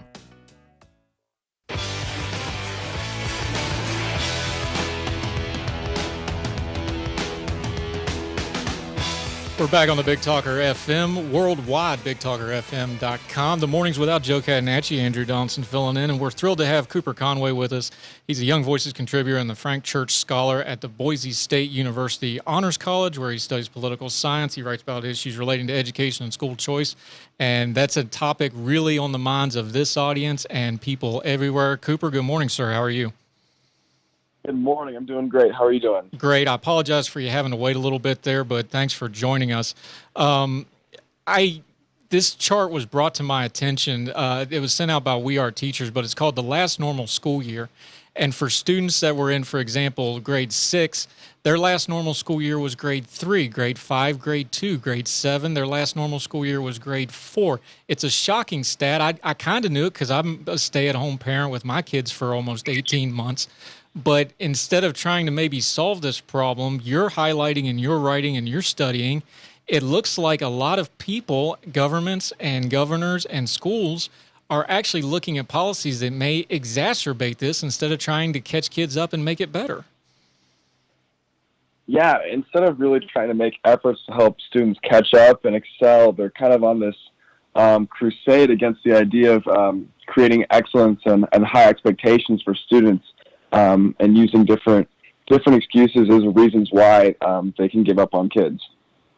What is it that our school system, I'm going to rip off my buddy Jay that I work with at Ordinary Times. He always does this when we have an education debate.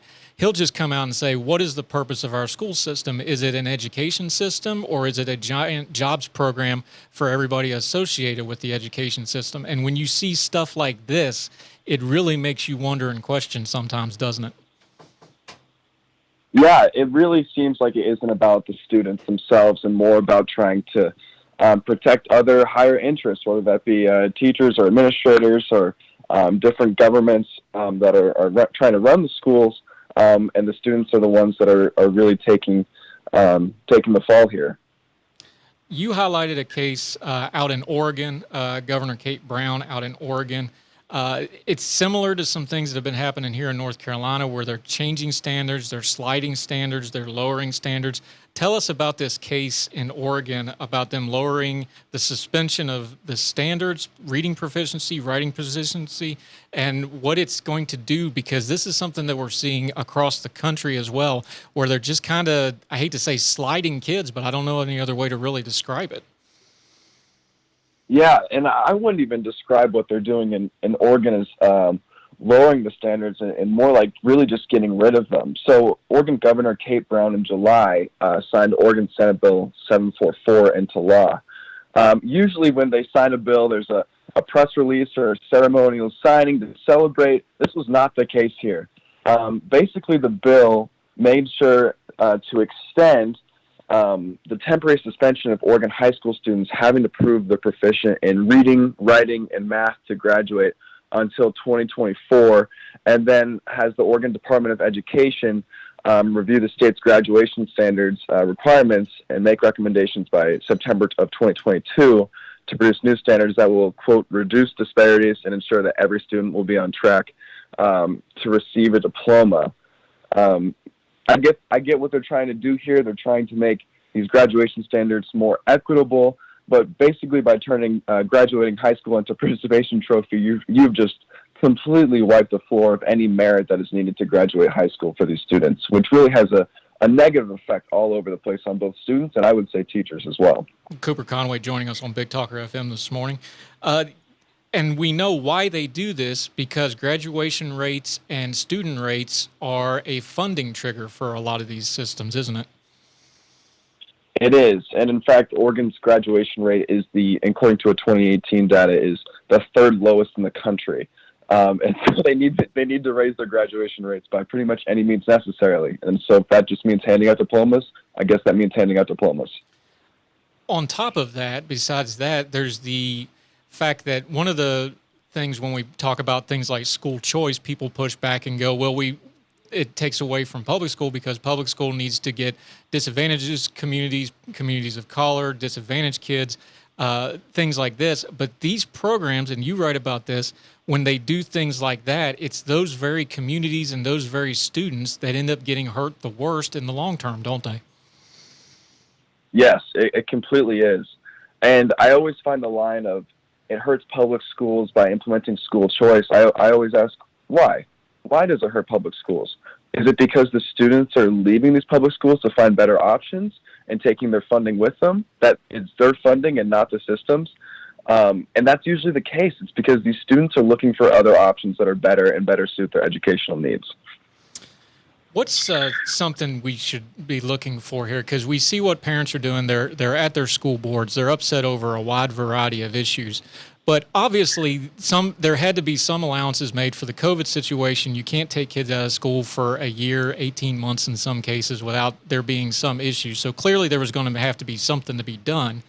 What do you think would have been a reasonable way to kind of make some middle ground here of, okay, we had kind of a mulligan year. We know people are going to be behind. We need to catch them up. We can't hold them to the normal standards, but we still need to challenge children to grow educationally. What do you think some of the good policy-wise things that folks should be advocating for? Because if they just go to their meetings and their teacher meetings and just yell and scream, that doesn't do any good. What's a couple policy things they could probably take with them and be like, hey, let's try this to bridge this gap in a practical way? Yeah, I think really it's more about protecting high expectations, because right now everyone has been on the same page for a long time of being able to promote high expectations for students to reach their highest level and their highest ability.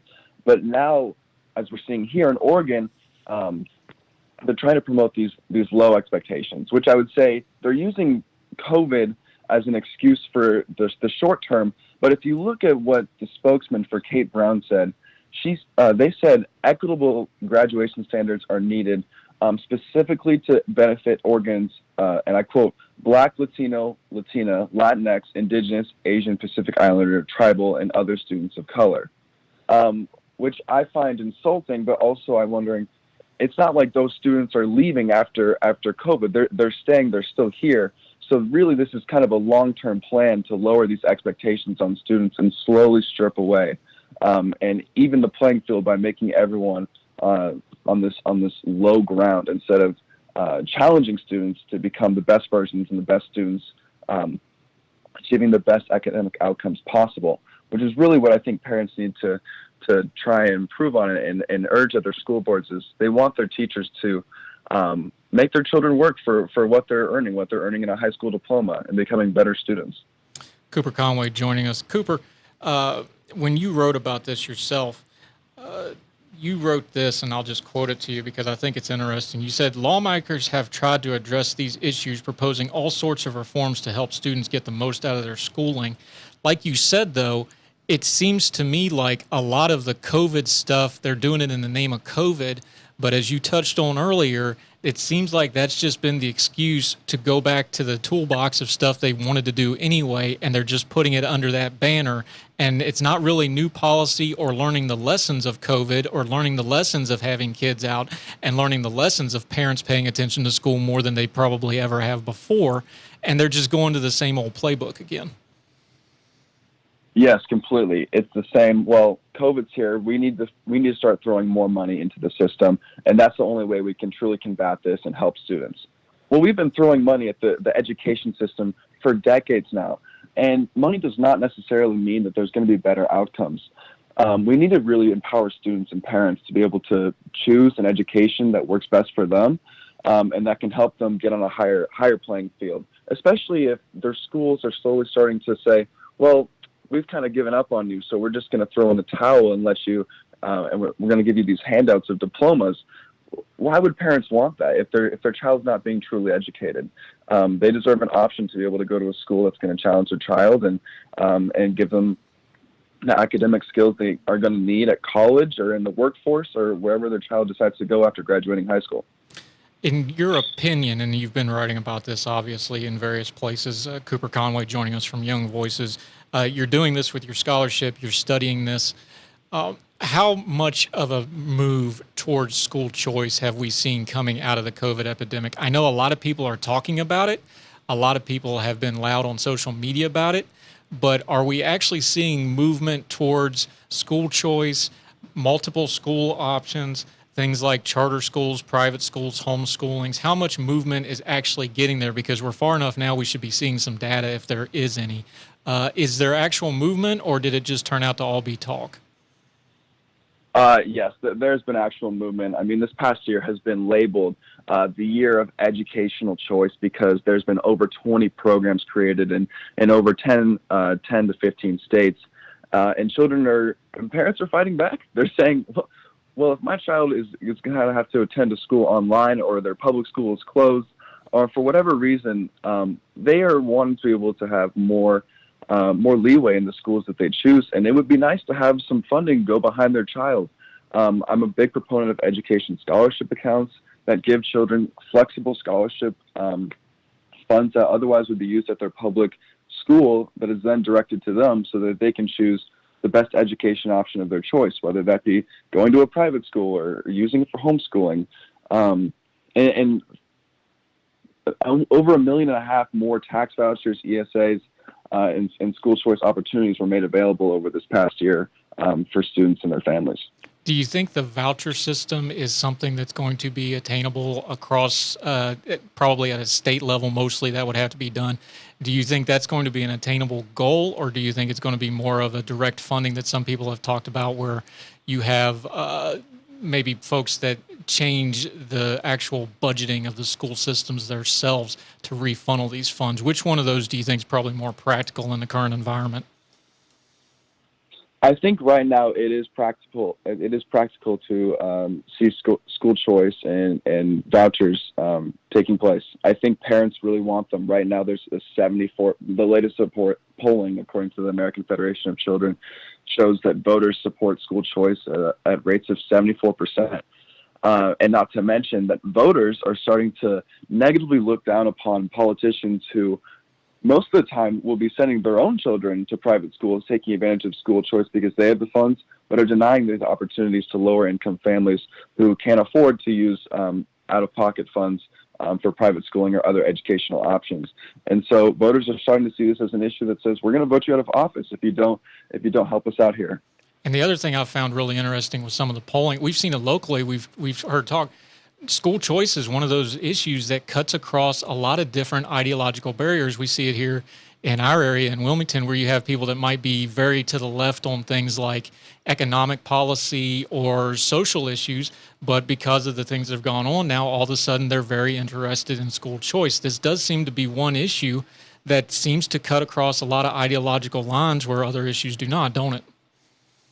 Yes, I'll tell you, last week I was in Milwaukee for the American Federation of Children's Policy Summit, and the people that attended, many of them came from various ideological leanings. I mean, we're talking very, very far left and very, very far right, because at the end of the day, we're trying to empower children and families to have the best education.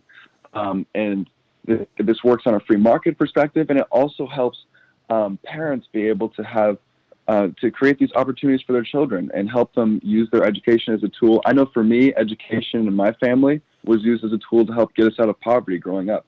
So it's very important for many people, and I think people are starting to see school choice as a ticket.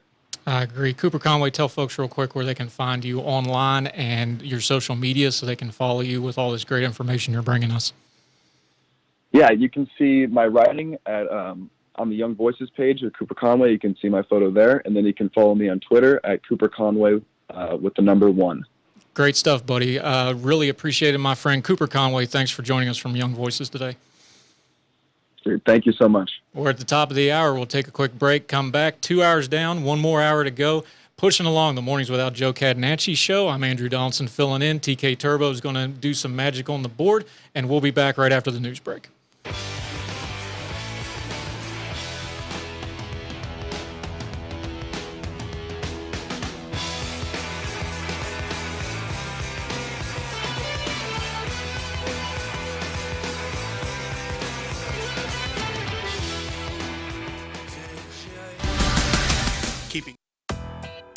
Hey, I'm Yael Osowski. And I'm David Clement. We're the host of Consumer Choice Radio, broadcasting every Saturday at 10 a.m. here on the Big Talker 106.7 FM. Consumer Choice Radio is a weekly conversation featuring the latest news, interviews, and expert analysis that covers consumer topics from around the world.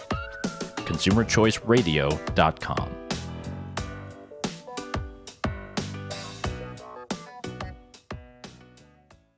It's time for today.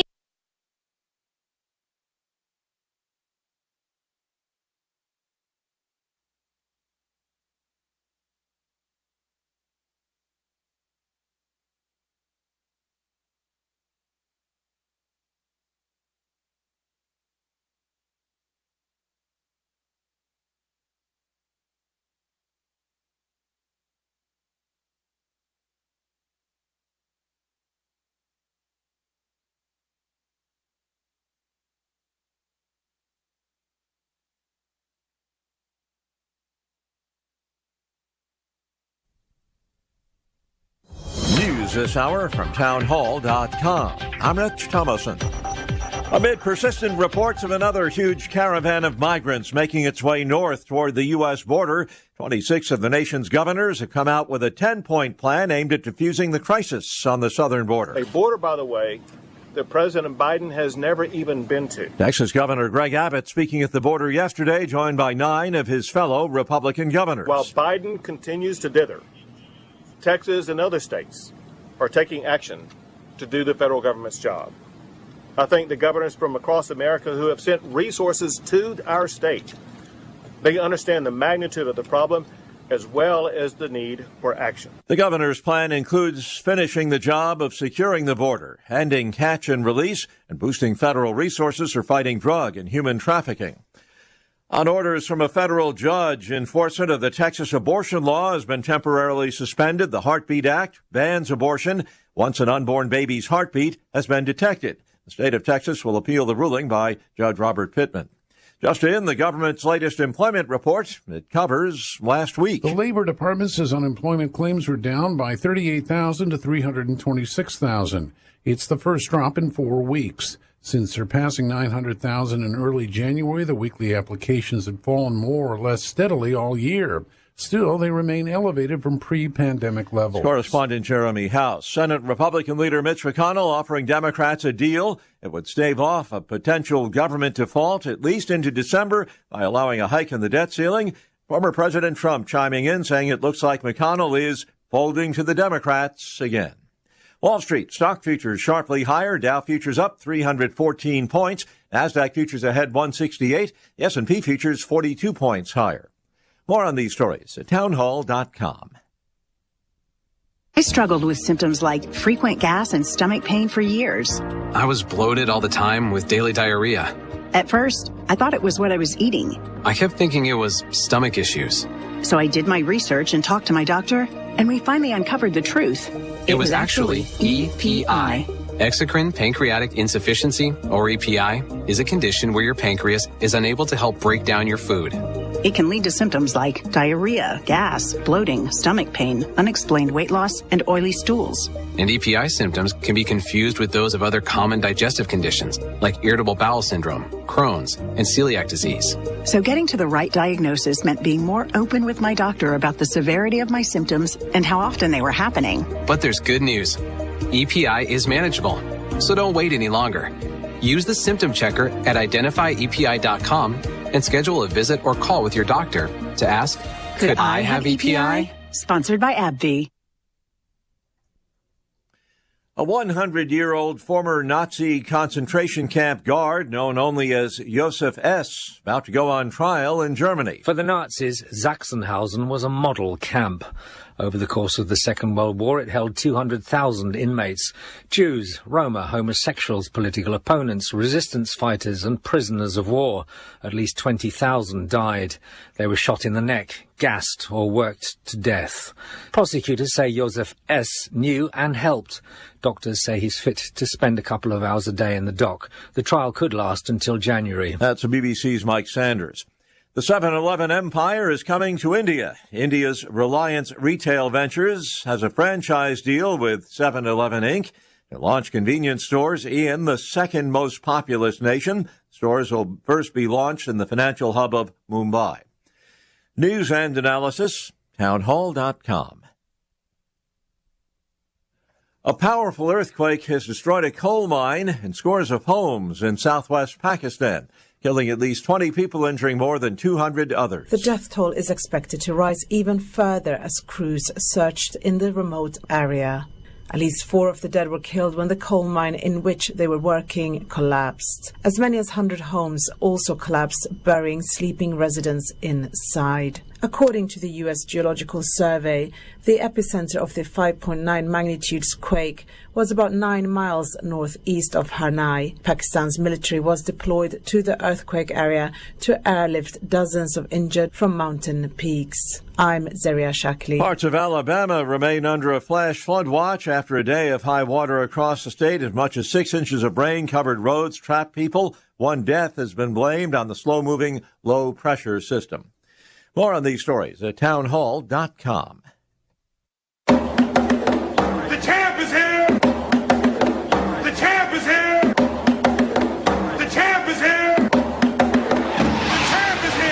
tell you something you already know. The world ain't all sunshine and rainbows. It's a very mean and nasty place, and I don't care how tough you are, it will beat you to your knees and keep you there permanently if you let it. You, me, or nobody is gonna hit as hard as life. But it ain't about how hard you hit. It's about how hard you can get hit and keep moving forward. How much you can take and keep moving forward. That's how winning is done. When the moon hits your eye like a big pizza pie, that's amore. When the world seems to shine like you've had too much wine, that's amore.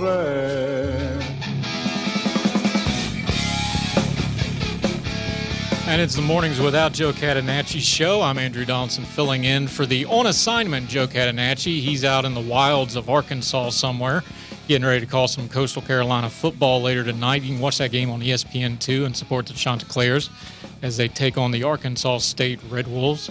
Some of my old stomping grounds. I was in Little Rock early in my military career, and they stayed in Memphis last night. He had himself some ribs, so Joe's doing just fine, and we're going to carry on without him. Last hour of the program this morning, rainy day across the coastal area. A lot of rain out there, a couple of reports of accidents on the highways. Please be careful if you're out and about. Even though it's 9 o'clock, it is very dark and dreary out there from high up the Murchison building here in downtown Wilmington. I can still see the battleship, but that's about it. Everything else is clouds and rain and very gray out there. But lots of information in here. We're going to keep shining a big beacon of information light across the area. The biggest, loudest, most important independent media in the area. We're going to do our best with it, bringing you voices you won't hear anywhere else, like Cooper we just talked to, like Jason Reed earlier today. Try to have Samuel Teixeira on just a little bit later. Want to continue the conversation we just finished with Cooper, though, about education. I quoted it to Cooper, but I want to bring attention to the piece my colleague M. Carpenter did at Ordinary Times. It's ordinary-times.com, where I write. It's called The Last Normal School Year. She pulled up a chart, and it's from We Are Teachers. And it said the last normal school year for students, if they're in 7th grade now, their last normal school year was 4th grade. If they're in 6th grade, they were in 3rd grade, 5th grade, 2nd grade. If they're in 3rd grade or below, they were either in kindergarten or they've never had a school year that was normal in their entire educational career. Think about that. We have kids in 1st and 2nd grade that have not had a normal school year yet. What does this mean? Now, I know because I work from home. I do my stuff from home. I'm a stay-at-home parent. My children were home with me throughout most of the pandemic, and then this is the first quote-unquote normal school year they've had since the beginning of the pandemic. They only went back to school for a few weeks back in the spring. The county we live in, Cumberland County, shut down very quickly and stayed that way. We didn't do the back and forth a lot of folks do. So some of the things that M touches on this piece really strikes home, and I wonder if it does for you too. And when she wrote this, it really hit me as well. She said, and I'm quoting from the piece, "I look at his grades the other day, and I found a bunch of zeros. I couldn't tell what had not been turned in versus what had simply not been graded. Some things are uploaded. Some things are handed in on paper. I have no way of knowing which is which. When questioned, my child had no idea either. He couldn't tell me how he turned it in, if he turned it in, or where the unfinished product could be located. It might be in his desk, he'd say, or maybe in his backpack. His school has a no homework, quotes, policy, except for work that is not completed in the class time allotted. He brings home a planner every day with the assignments written down, but routinely answers no when asked about homework. Because of the aforementioned no homework policy, I hadn't realized what was happening."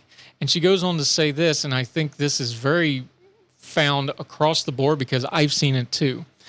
She said, when 4th grade rolled around a few months later, I had to lock in a choice for the first semester, send them back to continued e-learning.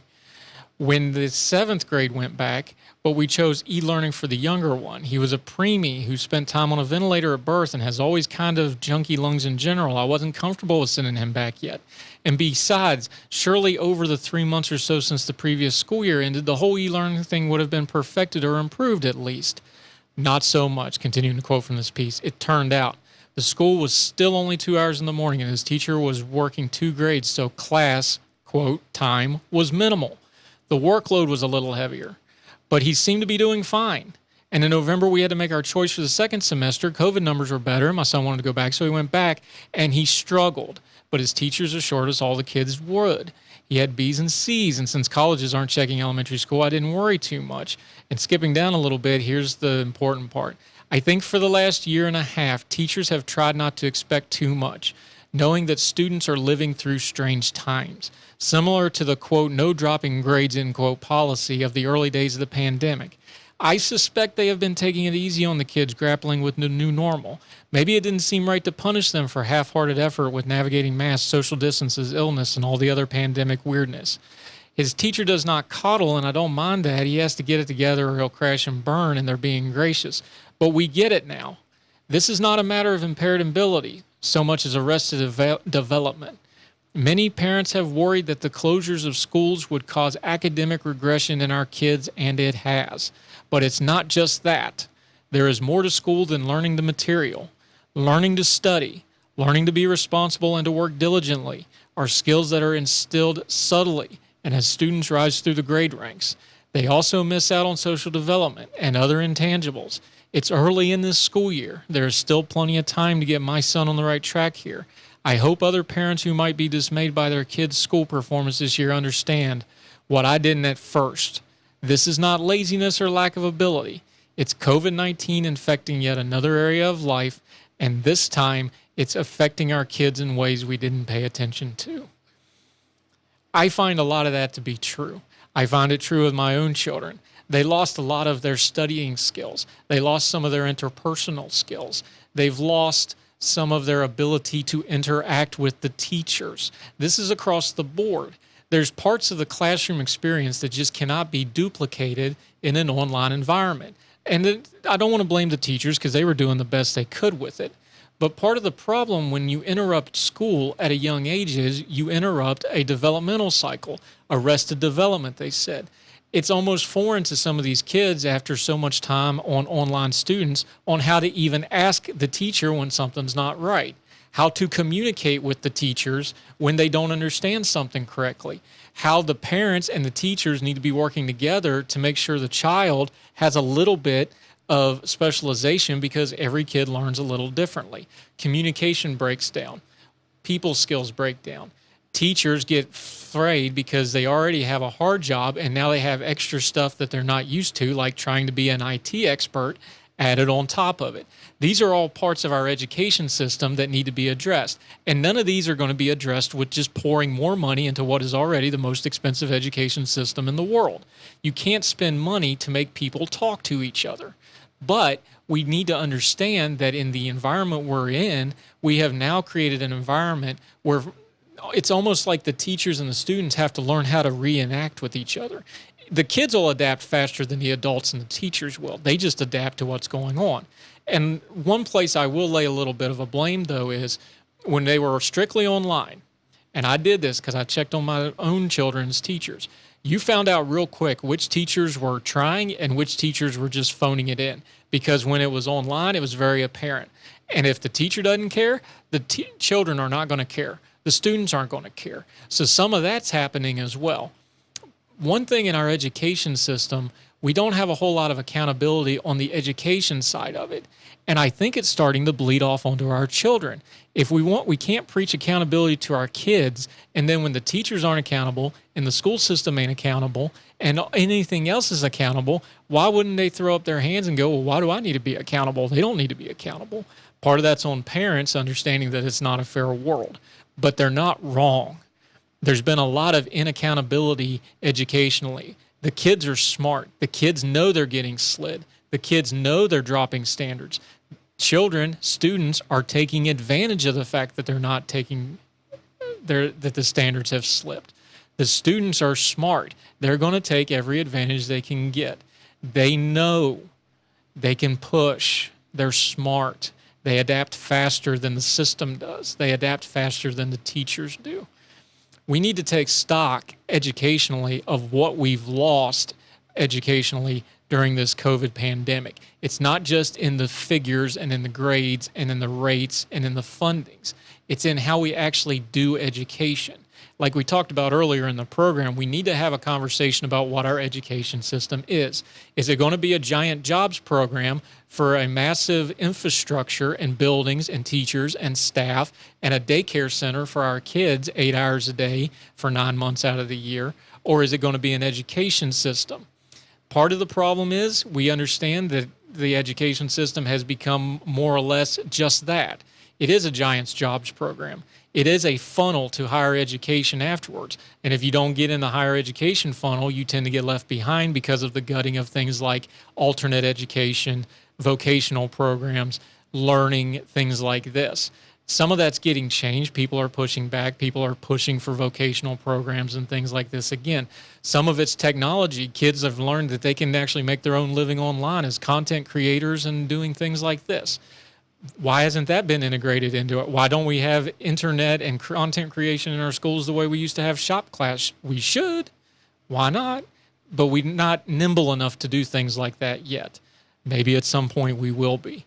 The education system needs to be reviewed in light of what we've learned in COVID. And a lot of what we learned is the teachers, the parents, the students, we don't know how to talk to each other.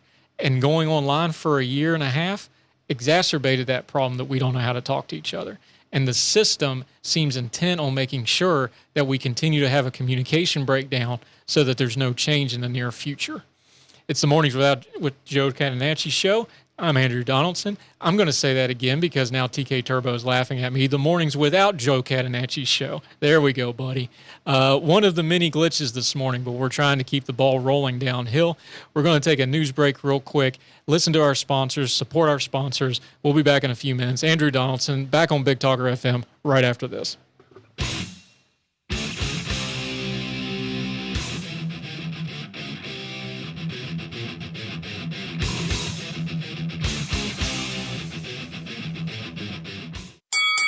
In this corner, bugs. Every creepy, crawly pest that lurks in your home. And in this corner, Bug-No Pest and Termite Control.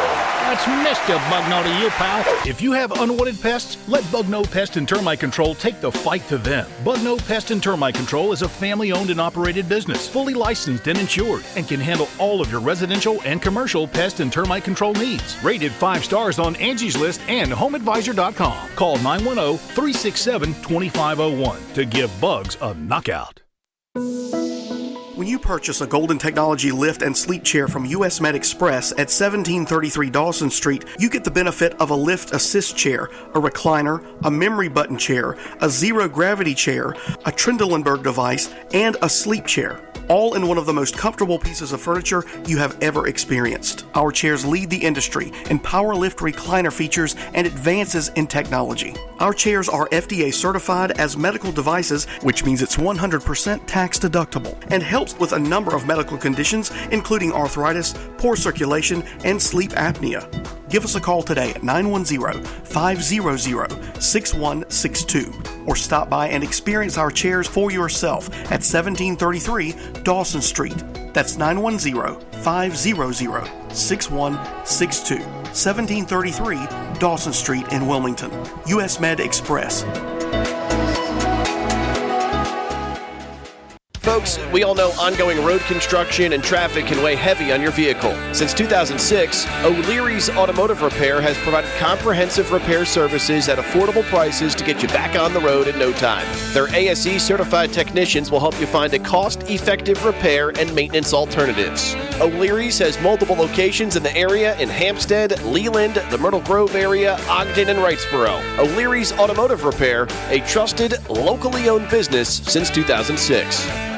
The Wilmington Cape Fear Home Builders Association serves as the advocate for the building industry, advancing professionalism and promoting community involvement. We are a positive force for responsible growth while protecting property rights and the privilege of home ownership. 3 out of every 5 jobs is touched in some manner by construction in our region. Growth generates jobs, maintains our property values, and builds and updates our infrastructure. Join us Friday mornings for the Construction Connection with the Wilmington Cape Fear Home Builders Association and the Big Talker FM.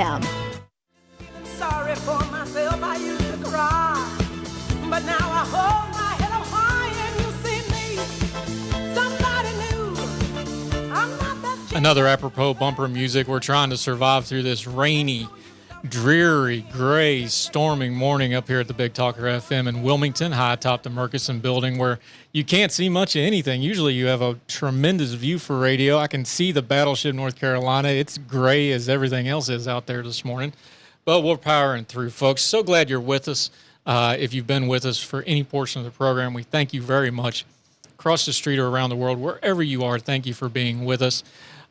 Did you catch our friend John McCumber with Joe yesterday? Talking a little bit about tech and this Facebook thing. Folks, we're being worked. Let's review real quick here on The Verge. Mark Zuckerberg, the head of Facebook, the founder of Facebook, has come out with some complaints. Remember what's happened. We've now had this quote-unquote whistleblower on 60 Minutes Sunday night. Then Facebook and all its related apps crashed on Monday. Then yesterday we had the whistleblower testifying before Congress. Now Mark Zuckerberg has come forth and monotonely read a statement, and he said, quote, "The argument that we deliberately push content that makes people angry for profit is deeply illogical. We make money from ads, and advertisers consistently tell us they want ads next to harmful or angry content. And I don't know any tech company that sets out to build products that make people angry or depressed. The moral, business, and product incentives all point in the opposite direction." Folks. I'm trying to think of a way to explain this. Either Mark is completely out of touch, which he is, which is why he talks like a drone.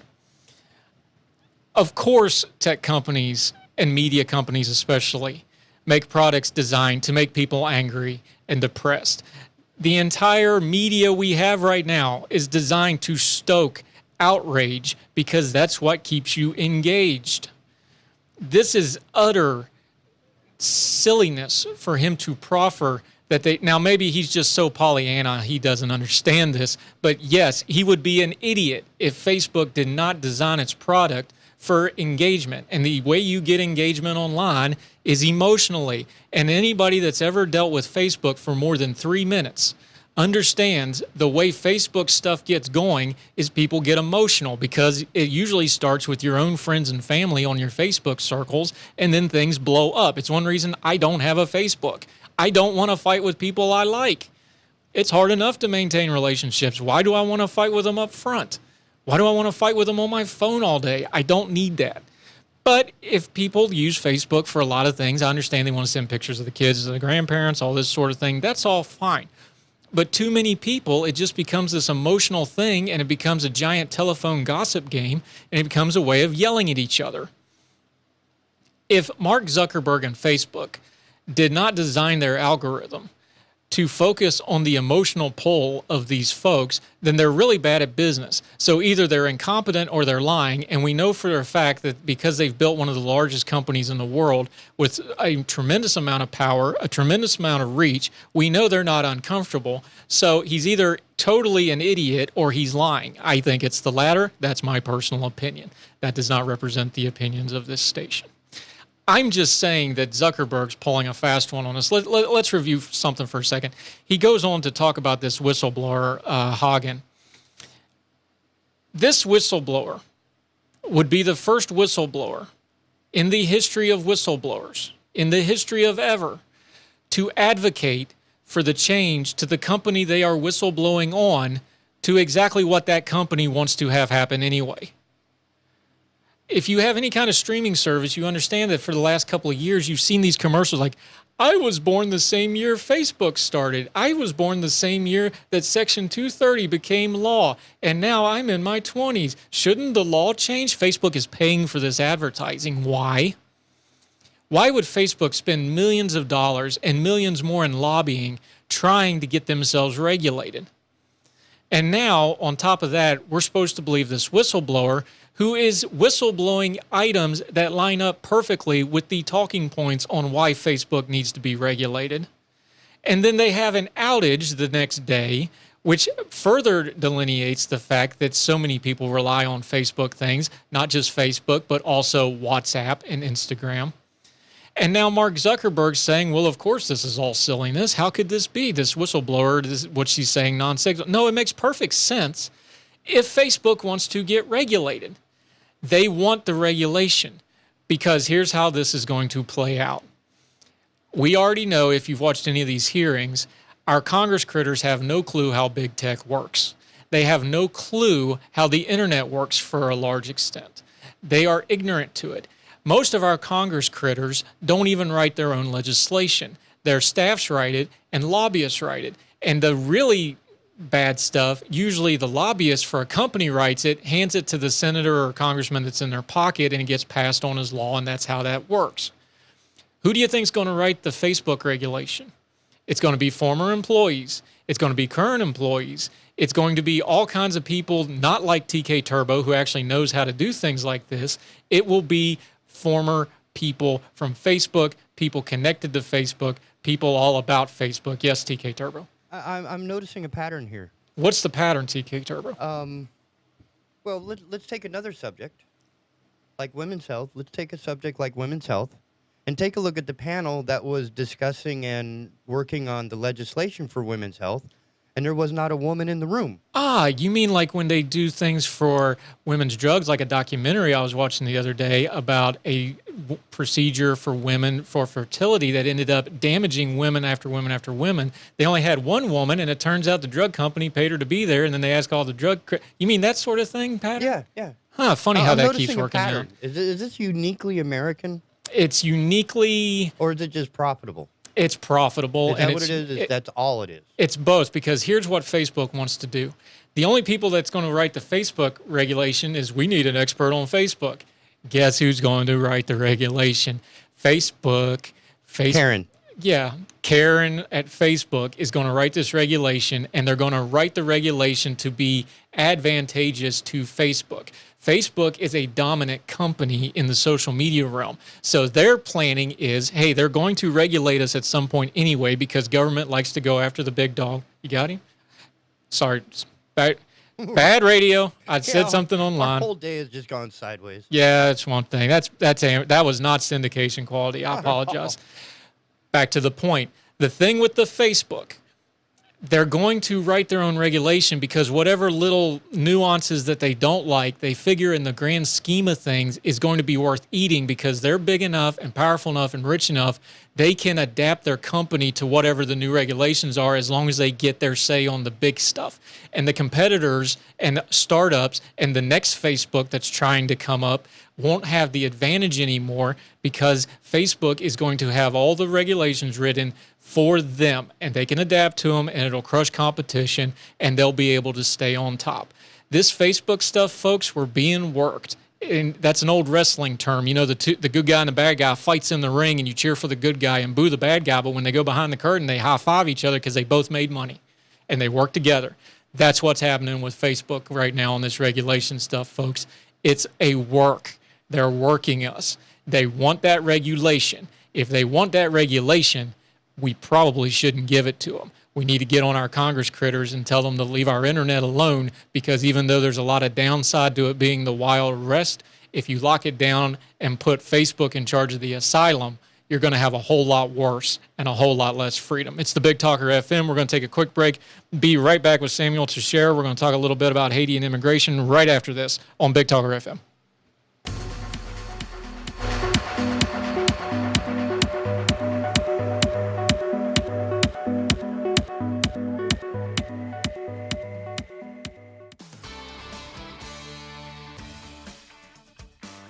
Hello, I'm Jeff Rivenbark with WWAY News. 4 people recovering this morning after a student allegedly opened fire during a fight at a Texas high school yesterday morning.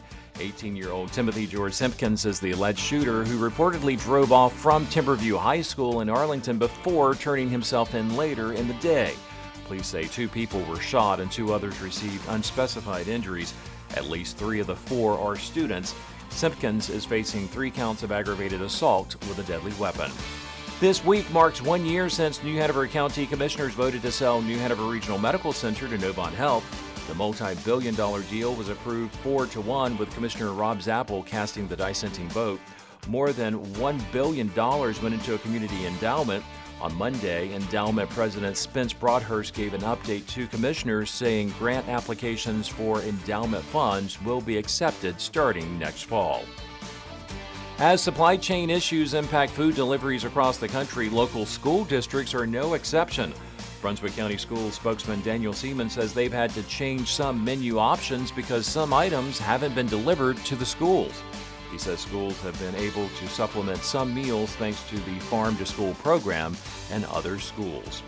And a Bladen County woman is the winner of the first $2 million prize in a lottery scratch-off.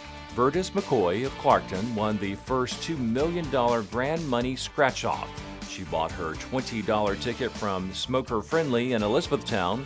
She took the lump sum of $1.2 million and took home over $849,000 after taxes.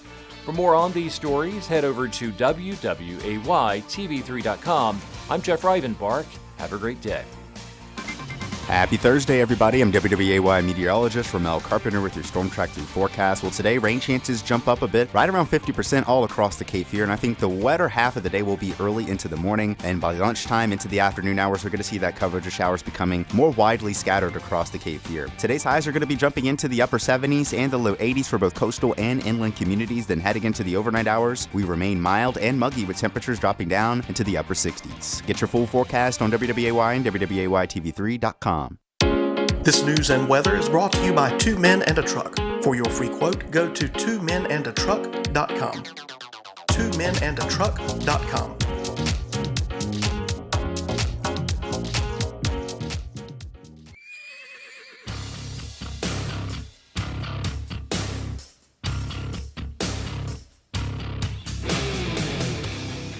It's the Big Talker FM live on your radio, the 9:35 hour. We're going to talk to Samuel Teixeira right now, another Young Voice contributor. We're going to talk a little bit about immigration and some of the questions that haven't been asked. Samuel, good morning, sir. How are you?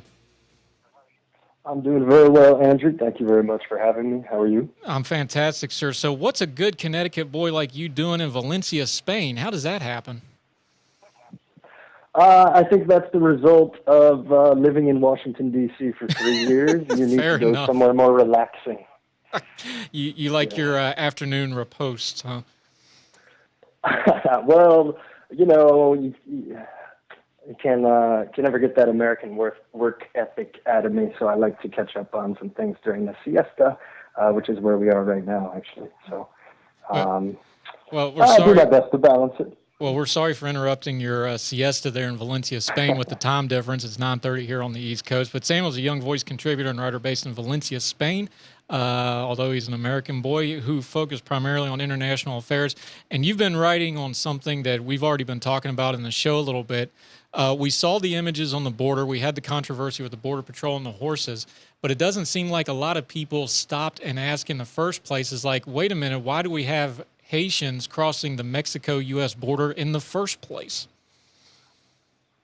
Yeah, well, it is a very complicated situation, and we could take hours, diving into it. But you're absolutely right. Most of these folks did not come directly from Haiti. Most of them have been in some part of Latin America for some time now. And, Haiti's been in crisis, a serious crisis for months. And a lot of Haitians rely on money transfers from abroad. So I think that was part of the pressure driving these folks there. And you got to keep in mind, too, the COVID-19 pandemic is still hitting Latin America quite a bit harder than it's hitting the U.S. and Europe. So they're still struggling economically down there from the pandemic. You're really just talking about crises stacked on top of each other. Haiti has been a problem for a long time. It was not that long ago. One of the great tragedies of world history, really, and nobody seems to really remember. Haiti had over 200,000 dead in an earthquake not too long ago. It's been a very troubled country for many, many years. For us in the U.S., though, this is a country that's just off our coast. It's even though it's an island nation, this is in our backyard. What is it about Haiti that they can just never seem to get their feet under them? And now they've had the assassination and the scandals and the various webs that have hit that. They've had another earthquake in recent memory. What is it about Haiti? Those poor folks just cannot catch a break. Yeah, that's right. Well, you do have a decent case study right there on the island of Hispaniola, with Haiti occupying about half and the Dominican Republic on the other side. So I think one major part of it is the difference between French colonialization and Spanish colonialization. French colonialization was absolutely destructive to every country they were in.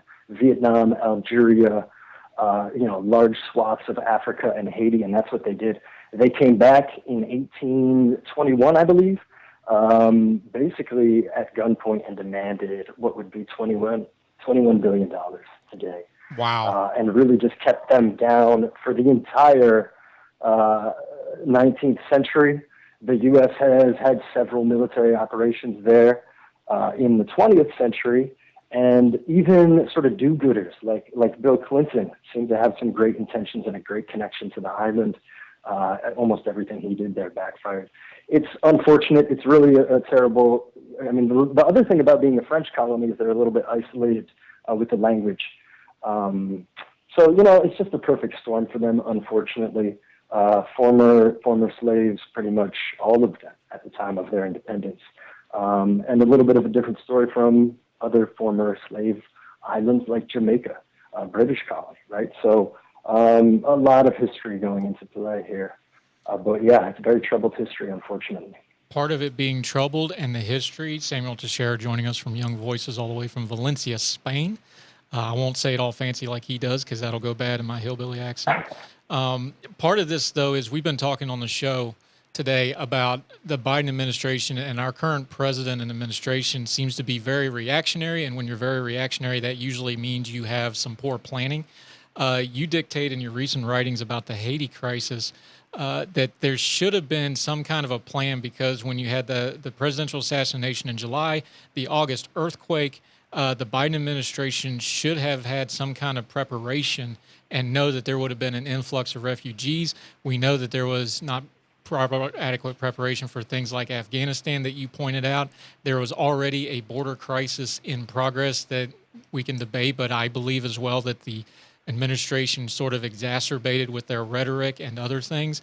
You proffer, and I think you have a point, that this Haitian influx should have been foreseeable and should have been preventable and should have at least have been addressed, and it seems like they just reacted after it came out in the media and the optics looked bad.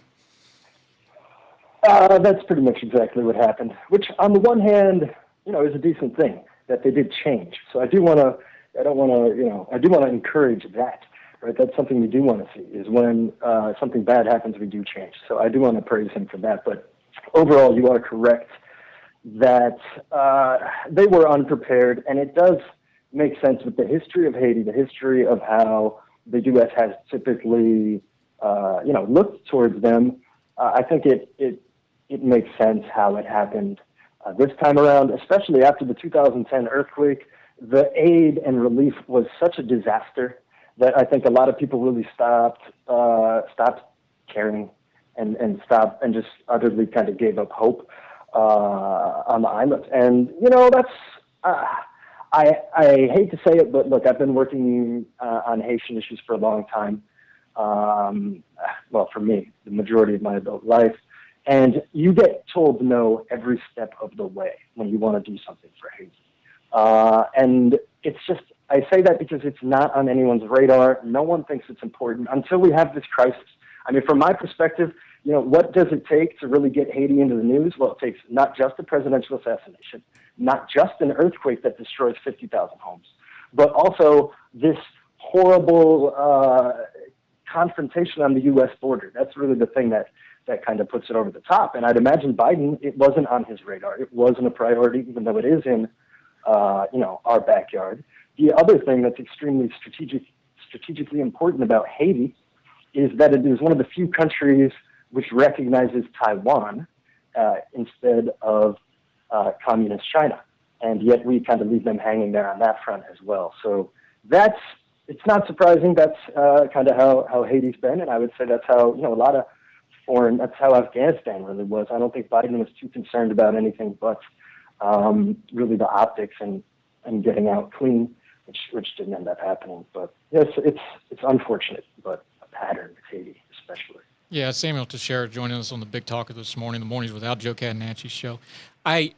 Sticking to the optics for a minute, you wrote it, and I think this is kind of key to understanding why this is an optics presidency and a reactionary presidency. You call it kind of a little facetiously Biden the humanitarian. We heard relentlessly during the campaign, Biden, he's so empathetic, he understands things. That's all well and good. I'm sure he's a fine man with his family and stuff, but this humanitarian situation on the border, and illegal immigration is one thing, but when you had the pictures of those thousands living under the international bridge, these Haitian refugees, and then they basically got rounded up and moved to, again, change the optics and deported back. That kind of gives a lot of the humanitarian thing when you're just doing reactionary stuff and not having firm policy. And more importantly, as we've learned with refugee situations, making sure the policy is known to the rest of the world so that they don't go flooding the border to the wrong places in the first place. Yeah, that's right. Really a totally optics-based presidency with this issue in particular, Title 14. Excuse me, I'm going to excuse me, 42. Yeah. Right? It's a CDC policy. It's a policy designed to prevent the spread of coronavirus. And at this stage in the pandemic, I don't think rejecting people from our border is, one, going to help the pandemic. Two, the thing is, if you wanted to take a humanitarian approach to this, we're supposedly sending millions of vaccines to these poor countries like Haiti to begin with.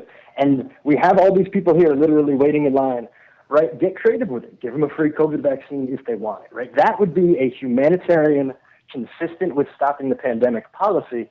This is not. This is lazy, sort of very sloppy work, not even really digging into this Trump policy that did not start with COVID-19. Trump had been pressing this for really the duration of his presidency as a way to close the border, as a way to prevent people from seeking asylum. And now Biden has been championing it. And I think the political facade shows. And that's why, for someone like myself, I think a lot of people always, they do tell me, Sam, why don't you support Biden? This is why. This is why I did not vote for him. And this is why I tend not to support the Democrats either. You also pointed out in your piece, Samuel Teixeira joining us, part of that ongoing issue is an economic one. Obviously, Haiti teeters back and forth on almost being a failed state in a lot of ways, but the economic policy and trade policy of America to Haiti isn't helping any, and you touch on that as well. So there's also a financial area to this, and that would seem like some kind of something that would be in the president's purview to try to take up and do something about. It would, but again, right? He's paying attention to it. Biden, yeah, he's not going to pay attention to it, and people aren't really going to advocate it. The group of people who I would look to push this stuff, actually, which for obvious reasons I'm not sure, I don't really think it will happen, but would be the Black Lives Matter folks, right? This should be a country that is of interest to them, and they could help sort of draw some pressure. But the solutions, they don't want to do that, because they have tried their solutions for decades now, and they have not worked, this sort of charitable aid approach. And so what I'm proposing, what I think absolutely needs to happen, is, for one, to immediately eliminate all tariffs affecting Haiti. There is absolutely, half of the country lives on less than $2 a day. Less than $2 a day. And 48% of the entire country is malnourished. Yet we are extracting tax dollars from the 4 or 5 companies that are able to work in Haiti. That's ridiculous, for one. And for two, if we opened that up, that would signal to other businesses, hey, maybe I should pay attention here, because no one wants to invest in Haiti. I have an extensive network of young Haitians who would absolutely love the opportunity to work in anything, to have any sort of business opportunity. They just don't exist in Haiti. And there are some things we can do in the U.S. to bring them into our markets and to really, do what we can. At the end of the day, Haiti, it's on them to really rebuild their country, but we can definitely do a lot to help, and we owe it to them given the intentional destruction of Haiti that really has been happening for almost, I guess, a century now. Since 1915. Samuel Teixeira joining us. While we got you here, before we let you go, you do international affairs mostly. There was a lot of fanfare with President Biden coming into office. America's back. We know the G7, G8 pictures where they were all holding hands. That's kind of all taken a lot of hits, not just Afghanistan. We're fussing with the French right now. We're having trouble. We're having China problems right now. What is the international, you're overseas, the international viewpoint of the Biden presidency right now? Because it does seem like that whole America's back thing has somewhat come off the rails. And again, optics, we're talking about optics with the president here. It doesn't seem like it's going particularly well overseas for the president. What's the view, because you are overseas, looking back for us Americans right now? Well, it's a little bit complicated, of course. You mentioned France. And I mean, like, as pertains to this Haiti issue, right, they don't want to be involved at all. Actually, the impetus is now on the U.S. to sort of, in my opinion, drive things forward from an international perspective. And that is my general view on Europe after living here for almost 2 years now. They're not as politically active, and they don't really pay attention as much in general as the average American might. So what that means is, they heard a few very bad things about Trump, and they sort of absolutely hated him. They don't hear anything about Biden, so they don't really care. Afghanistan, they were a little bit concerned with, but really they are somewhat content to going back to normal, and these sort of policies, this is back to normal. These border crises are very normal. U.S. involvement in regime change in Haiti, very, very, very normal. Failed aid efforts to Haiti, very normal. So I think a lot of this is honestly what Biden campaigned on, and I don't think Europe is that upset with, France being, I can't explain that, but obviously given their history in Haiti, I don't personally view their government as all that friendly towards the type of things that I want to accomplish. As a way to put a button on this. I'm sorry. The way to put a button on this with Samuel Teixeira, just in a way, try to explain the human suffering of the people in Haiti. It seems unconscionable to me that the wider world doesn't pay more attention to it. Is there an explicable reason why it's allowed to linger like this and the world community doesn't do anything about it? Because it really shouldn't be the U.S. This should be a world issue. And the UN does end up having to go from time to time. But do you have a reason why this is for the Haitian people? I don't have one. It's really the perfect storm. It's a combination of everything. Some historical racism, colonialism, just natural disasters. They get pummeled by earthquakes. Even the efforts that have tried to help. There was a fair amount of attention during the Clinton presidency. I mean, he sent troops there to try to restore order. The agricultural policies that actually kind of destroyed Haiti's economy in the 90s were trying to help them. So it really just ties back to the old adage that the road to hell is paved with good intentions. There have been a lot of people trying to help Haiti. And I hate to say it, but groups like the Red Cross have been destructive there. And we just really need to reconsider how we treat other people, really think more thoroughly about the consequences of our actions, and stop trying to get a good PR hit of, hey, look, I donated all this money to Haiti. I'm the best, right? I'm doing this for Haiti. That needs to stop.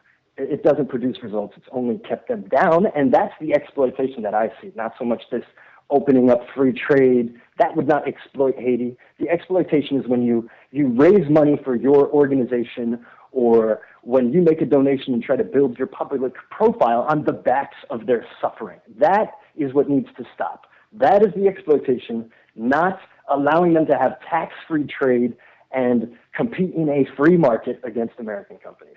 It is the charity that has destroyed them, unfortunately. So that would be my explanation, but quite a complicated situation. Perfect storm. Focus on the people and drop the optics is kind of the theme of this whole thing. Samuel Teixeira, thank you so much for your time today. Let people know where they can find you on social media and your writing real quick before we let you go. Absolutely. Well, my last name is a bit of a difficult one, so I'll just tell everyone to head on over to Young Voices website, and you can find my profile, my Twitter there. My name is, again, Samuel Teixeira, and it's a pleasure to speak with you today. I hope if any of your listeners have any business ideas, want to hire some Haitians, or get involved in some of our projects, I hope they will reach out to me. My messages are open, and I would be happy to connect you. Yep, and I'll put his Twitter out on my Twitter, and we appreciate your time, sir. Thank you very much. Thank you. That is Samuel Teixeira joining us. We'll take a quick break, come back, wrap the show up right after this.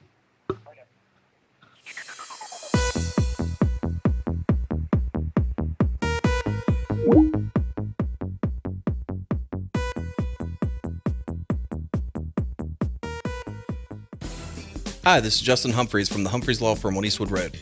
The Humphreys Law Firm is located in Lumina Station, Wilmington, North Carolina, practices civil litigation, intellectual property, commercial, and residential real estate. Please give us a call at 910-332-0721 or visit us on our website, which is www.humphreysfirm.law. You can also listen to me every Thursday from 6 to 7 p.m. on the Big Talker 106.7 FM.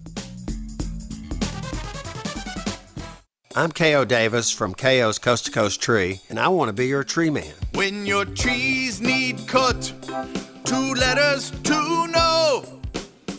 One is a K, the other is an O. K.O. Tree man. Proper trimming is the most important thing that you can do, so don't just hire anybody to do it. You need someone that knows what they're doing. K.O. Call the professionals at K.O.'s Coast to Coast Tree and visit KOTrees.com. As Wilmington's leader in restorative and regenerative medicine, the Frank Institute specializes in health optimization. Simply put, we use in-depth evaluations and lab testing to determine the best treatments for each patient. So whether you're suffering from an unseen hormonal imbalance or a simple vitamin deficiency, the Frank Institute is ready to get you back to better living. Call us at 910-679-8534 or fill out our symptom survey online at frankinstitute.com. Because at the Frank Institute, you live, we help. This is Chad Adams, president of Red Wolf Broadcasting, proud to announce our fall lineup starting October of 2021. From 7 to 10 a.m., we have Joe Catenacci covering all of the local issues of the day and looking at some of the national things that are happening. Then Mike Gallagher, one of America's longest-running talk show hosts, from 10 to noon. From noon to 3 p.m., we have the up-and-coming Clay Travis and Buck Sexton. You're going to love that show. And then one of the toughest hosts in America, Dana Lash, from 3 to 6 p.m. So join us each and every day, Monday through Friday, here on the Big Talker FM.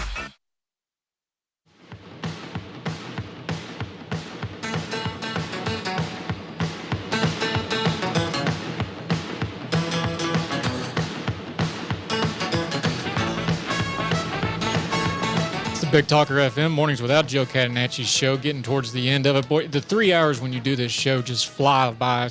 Even today, where we're kind of juggling a little bit, having some behind-the-scenes issues, it still goes really fast. But that's what happens when you have a lot of information, a lot of good news. Great guest today. Jason Reed was on earlier. We missed out on Lettice Bromovsky, but we're going to try to get her at a different time. Do find her, seek her out, and follow her. Great information from her on China and big tech stuff. Hated to miss her. Samuel Teixeira just now and Cooper Conway. Great guests today, great information. Jason Reed helped me set that up. He's with Young Voices. We partner with them frequently when I guest host. You also hear them, folks like Brad Palumbo, Hannah Cox. They've come out of the Young Voices program. Excellent people. These are people that I like to highlight because they're the folks that are going to be the next generation of pundits and the next generation of opinion makers, and you're getting them today, and we bring you those voices that you're not going to hear on normal media outlets. Couple things just to close out the show real quick. Joe will be back tomorrow, hopefully, weather permitting and flights all match. They're calling a game down for Coastal Carolina down in Arkansas. They should be back. He's going to do one of his midnight burn trips where he comes straight into the studio and tries to bring you 3 hours of the most listened to, most exciting independent media show in this area. Make sure you follow him tomorrow, Big Talker FM. He will be back. The live streams on YouTube and Facebook are up. Those of you that have been watching today on Facebook, I see you, the West Virginia cohort. my mother, my uncles, the family. We may be only broadcasting to friends and family today, but I appreciate you and love you. I do see you on there. Thanks for listening and watching today. Couple things just to wrap up real quick. We kept talking about optics over and over and over again. So much of our news and media is based on optics. And if you watch a lot of even our news reporting from the mass media of broadcast news, excuse me, they're all about the optics. They'll cover the optics and then move along. This story of the Haitian immigrants on the border is a perfect example. They just jumped on the optics of the Border Patrol guys on horses and the immigrants. And they never stopped to cover, well, wait a minute, why are Haitian immigrants and Haitian migrants and Haitian refugees on the Mexican border in the first place? Why are they getting put under bridges? Why are we not talking about this? Why was it not paid attention to ahead of time? And as Samuel just broke down for us, this was pretty predictable that there would be a surge of refugees because of the events in Haiti. We have an administration and a government, and it's not just the Biden administration, although he's in the chair, so he gets picked on. This is kind of a symptom of government that's not great at governance and really great at optics. They only fix problems when they show up. These problems were preventable. Afghanistan, that problem was preventable. Nobody wanted to deal with it for years, and we wound up with a mess. Immigration, we haven't dealt with immigration in this country for 40 years now, and it's a mess. This Haitian thing is a microcosm of that.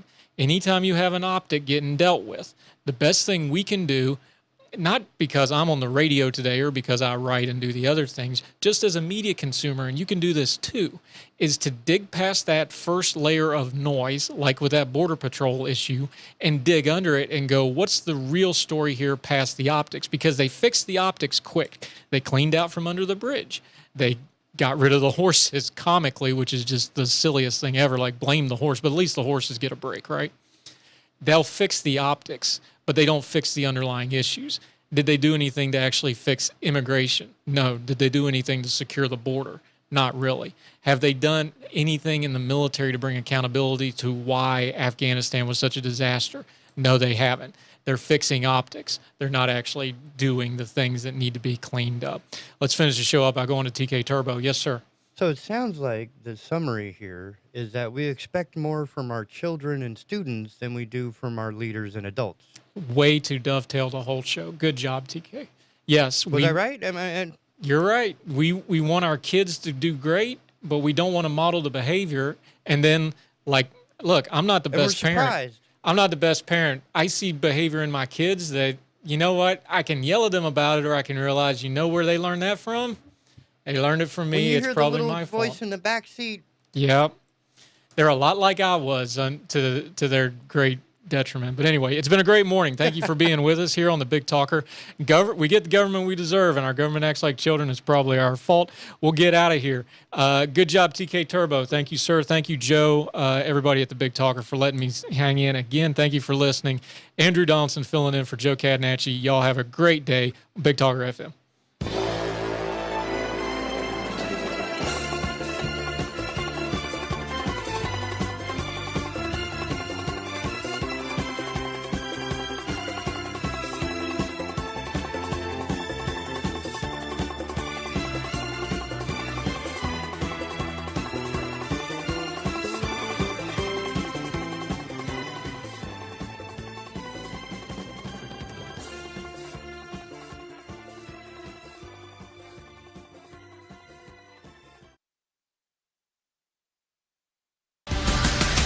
Keeping Holden Beach informed. The Big Talker 106.7 FM WFBT, Carolina Beach.